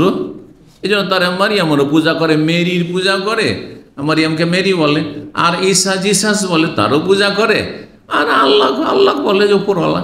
কিন্তু আল্লাহ বলছে তারা, যেমন আল্লাহকে উজবিল্লাহ খ্রিস্টান ধর্মে উদাহরণ দেওয়া হয় যে যেমন পরিবারের যে মুরব্বী বৃদ্ধ 80, 90, 100 বছর বয়স হয়ে গেছে, এখন অচল হয়ে গেছে, কোনো কাজ করতে পারেন না, শুধু সসম্মানের বাড়িতে থাকে, আর ছেলেমেয়েরা খুব আদর স্নেহ করে, নাতি নাতিনরা পোতাপতিনরা রয়েছে, খুব সম্মান করে, এটা আমার দাদা, তো এটা আমার নানা, এটা আমার দাদি, তো এটা নানি। ঠিক নাকি আল্লাহ নাকি ওই রকম হয়ে গেছেন, একদম অকেজো হয়ে গেছেন। এইটা হচ্ছে খ্রিস্টানদের উদাহরণ, আল্লাহর উদাহরণ। এইভাবে তারা বাতিল ধর্ম পালন করে। 3435 নম্বর হাদিস বর্ণনা করেছেন ওবাদা রাদিয়াল্লাহু তাআলা, ওবাদা ইবনে সামিত আনসারী। নবী সাল্লাল্লাহু আলাইহি ওয়াসাল্লাম বলেন, মান শাহিদা আল্লা ইলাহা ইল্লাল্লাহু ওয়াহদাহু লা শারীকা লাহু, যেই ব্যক্তি সাক্ষ্য প্রদান করবে যে আল্লাহ ছাড়া কোনো সত্য মাবুদ নেই, তিনি এক ও একক, তার কোনো শরীক নেই, ওয়া আন্না মুহাম্মাদান আবদুহু ওয়া রাসূলুহু, মুহাম্মদ আল্লাহর বান্দা এবং রাসূল, ওয়া আন্না ঈসা আবদুল্লাহ ওয়া রাসূল, আর সাক্ষী দেবে যে আল্লাহর বান্দা হচ্ছেন ঈসা এবং রাসূল। হ্যাঁ, ঈসা আলাইহিস সালাম আল্লাহর পুত্র না, আল্লাহর কি? আবদুল্লাহ, বান্দা এবং রাসূল। ওয়া কালিমাতুহু, এবং তার কালেমার মাধ্যমে তিনি সৃষ্টি হয়েছেন। আলকাহা ইলা মারিয়ামা, যেই বাক্যটিকে আল্লাহ নিক্ষেপ করেছিলেন, মানে প্রেরণ করেছিলেন, পাঠিয়েছিলেন মারিয়ামের উদ্দেশ্যে। আল্লাহ কি বললেন? কোন সৃষ্টি হয় এটি আল্লাহ নিক্ষেপ করান। ও রূহ মিনহু, তার পক্ষ থেকে স্পেশাল রূহ। আরও সাক্ষ্য প্রদান করবো, ওয়াল জান্নাতু হাক্কুন, জান্নাত হচ্ছে সত্য, ওয়ান নারু হাক্কুন, জাহান্নাম হচ্ছে সত্য। এইগুলি যদি সাক্ষী দেয় তাহলে আল্লাহর তাওহীদের সাক্ষ্য দিল। তারপরে নবী সাল্লাল্লাহু আলাইহি ওয়াসাল্লামের রিসালাতের সাক্ষী দিল। ঈসা আলাইহিস সালাম আল্লাহর পুত্র যে খ্রিস্টানরা মনে করে, সেটাকে বাতিল বলে ঘোষণা করলো। আর কি বলল? সঠিক আকীদা তার সম্পর্কে বললো যে তিনিও আল্লাহর বান্দা এবং রাসূল, তার রিসালাতের সাক্ষী দিল। আর সাক্ষী কি দিল? জান্নাত জাহান্নাম সম্পর্কে, তার মানে আখেরাত পরকালের প্রতি বিশ্বাসের সাক্ষী দিল। পরকালে বিশ্বাসী, রিসালাতে বিশ্বাসী, আর তাওহীদে বিশ্বাসী। বোঝা গেছে না? তাওহীদ, রিসালাত, আখেরাত। ঈমানের রুকন কয়টি? 6টি। এই 6টির মধ্যে এই 3টি আগে, আল্লাহর প্রতি ঈমান, রাসূলগণের প্রতি ঈমান, আর পরকালের প্রতি ঈমান। 3টির মধ্যে বাকিগুলো শামিল হয়ে যাবে। 3টির মধ্যে বাকিগুলো শামিল হয়ে যাবে। যেই ব্যক্তি আল্লাহর প্রতি ঈমানদার হবে, হয়ে গেল না? তাহলে তাওহীদটা ঠিক হয়ে গেল। 2 নম্বর কি? রিসালাত। রিসালাত মানে রাসূলের প্রতি ঈমান, রাসূলের প্রতি ঈমান। রিসালাত মানে কি? পয়গাম। তাহলে আল্লাহ পয়গাম পাঠিয়েছেন। পয়গাম কিসের আকারে পাঠিয়েছেন? কিতাবের আকারে পাঠিয়েছেন। তাহলে কিতাবের প্রতি ঈমান চলে আসলো তাতে। কিতাব, সেই কিতাবের ওহী কে নিয়ে এসছে? ফেরেশতা নিয়ে এসেছেন। তাহলে ফেরেশতার প্রতি ঈমান চলে আসলো তাতে, বুঝতে পেরেছেন? আর আখিরাতের কথা চলে আসলো। আর তারপরে 5টি হয়ে গেল, আর তারপরে শেষখানে তাকদীর। তাহলে এই 3টি বিষয় সবগুলি গুরুত্বপূর্ণ, কিন্তু আগে 3টি বিষয়, এই 3টি বিষয়ের কথা এখানে রয়েছে। ঈমান বিল্লাহ, তাওহীদ, রিসালাত, আর আখিরাতের কথা, জান্নাত জাহান্নাম বলে দিই। কারণ আখিরাতে তো মেলা কিছু রয়েছে, কিন্তু তার মধ্যে গুরুত্বপূর্ণ হচ্ছে জান্নাত এবং জাহান্নাম। সবই গুরুত্বপূর্ণ, কিন্তু একটা আরেকটির চাইতে বেশি গুরুত্বপূর্ণ। যদি এই সাক্ষীগুলো কেউ দেয়, তাহলে বাকিগুলো অস্বীকার করবে না। পুলসিরাত অস্বীকার করবে, জান্নাত জাহান্নাম মানি, পুলসিরাত মানি না, হ্যাঁ, হিসাব মানি না, না শাফাআত মানি না, সবই মানবে। যদি এই সাক্ষ্য প্রদান করে, আদখালাহুল্লাহুল জান্নাত, তাহলে আল্লাহ তাকে জান্নাতে প্রবেশ করাবেন। আলা মা কানা মিনাল আমাল, তার আমল যেমনটাই হোক না কেন, আমল বেশি হোক আর কম হোক, জান্নাত পাবে। তার তাওহীদ ঠিক আছে, কিন্তু আল্লাহ যে আমার মাবুদ এবং আমি যে রসুলকে বিশ্বাস করি, এর দাবি কি? যে আল্লাহর কমপক্ষে সর্বনিম্ন তো কিছু ইবাদত হইতে হবে, ঠিক কিনা? আর সে ইবাদতটি কার তরিকা হইতে হবে? মুহাম্মদ সাল্লাল্লাহু আলাইহি ওয়াসাল্লাম, কারণ তার রিসালাতের সাক্ষ্য প্রদান করলাম। সর্বনিম্ন ইবাদত মুসলিমের জীবনে, যার মাধ্যমে ইসলাম প্রকাশ পায়, আর কাফের থেকে আপনি ছাঁটাই হবেন, কাফের থেকে আপনি আলাদা হয়ে যাবেন, যে আপনাকে চেনা যাবে যে আপনি মুসলিম, কাফের না, হিন্দু না, খ্রিস্টান না। এটা কিভাবে? 5 ওয়াক্ত নামাজের মাধ্যমে। কারণ পাশাপাশি রুমে যদি এক অমুসলিম বাস করে, ও নামাজ পড়তে যাচ্ছেন না, আপনি নামাজ পড়তে যাচ্ছেন, এখানে পার্থক্য। যদি আপনিও নামাজ পড়ছেন না আর খ্রিস্টান আর হিন্দুও নামাজ পড়ছেন না, আপনিও যাচ্ছেন না কখনো মসজিদ, হ্যাঁ, ওই খ্রিস্টান আর এই হিন্দুদের মতো, তাহলে কোনো পার্থক্য থাকলো না, তাহলে আপনি চিহ্নিত হইলেন না। তাহলে আপনি খবিস থেকে তৈয়বকে আপনাকে তমিজ করতে হবে, পৃথক করতে হবে, বোঝা গেছে না? আর এটি সর্বনিম্ন মান হচ্ছে, মাপকাঠি হচ্ছে 5 ওয়াক্ত নামাজ। 5 ওয়াক্ত নামাজ, এই জন্য 5 ওয়াক্ত নামাজ ছাড়া শুধু এই কালেমার এই শাহাদাত দিয়ে জান্নাত পাওয়া যাবে না, এটা ভালো কথা। নামাজের পরে যদি কেউ চোরও হয়, ডাকাতও হয়, আর বিভিন্ন গুনাহ থাকে, কষ্ট করেও মানে আযাব পেয়েও, কবর আযাব হোক, দুনিয়ার আযাব হোক, আর জাহান্নামের কিছু আযাব হোক, কিন্তু জান্নাত পাবে, জান্নাত পাবে। কিন্তু ইসলামের ঈমানের বহিঃপ্রকাশ হচ্ছে 5 ওয়াক্ত নামাজ। তো আর একটি হাদিসে রয়েছে যে আদখালাহুল জান্নাহ, আল্লাহ জান্নাতে তাকে প্রবেশ করাবেন, মিন আবওয়াবিল জান্নাতি সামানিয়াতে আইয়ুহাশা, 8টি দরজা জান্নাতে রয়েছে, যেটা দিয়ে সে ঢুকতে চাইবে, যেটা দিয়ে প্রবেশ করতে চাইবে, 8টি দরজায় খুলে দেওয়া হবে। সুবহানাল্লাহ। আল্লাহ রব্বুল আলামিনের কাছে দোয়া করে আল্লাহ আমাদের গুনাহ খাতা মাফ করেন এবং বালা মুসিবত থেকে আল্লাহ হেফাজত করেন, জান্নাতুল ফিরদৌস দান করেন। ওয়া সাল্লাল্লাহু আলা মুহাম্মদ ওয়া আলা আলিহি ওয়া সাহবিহি আজমাইন।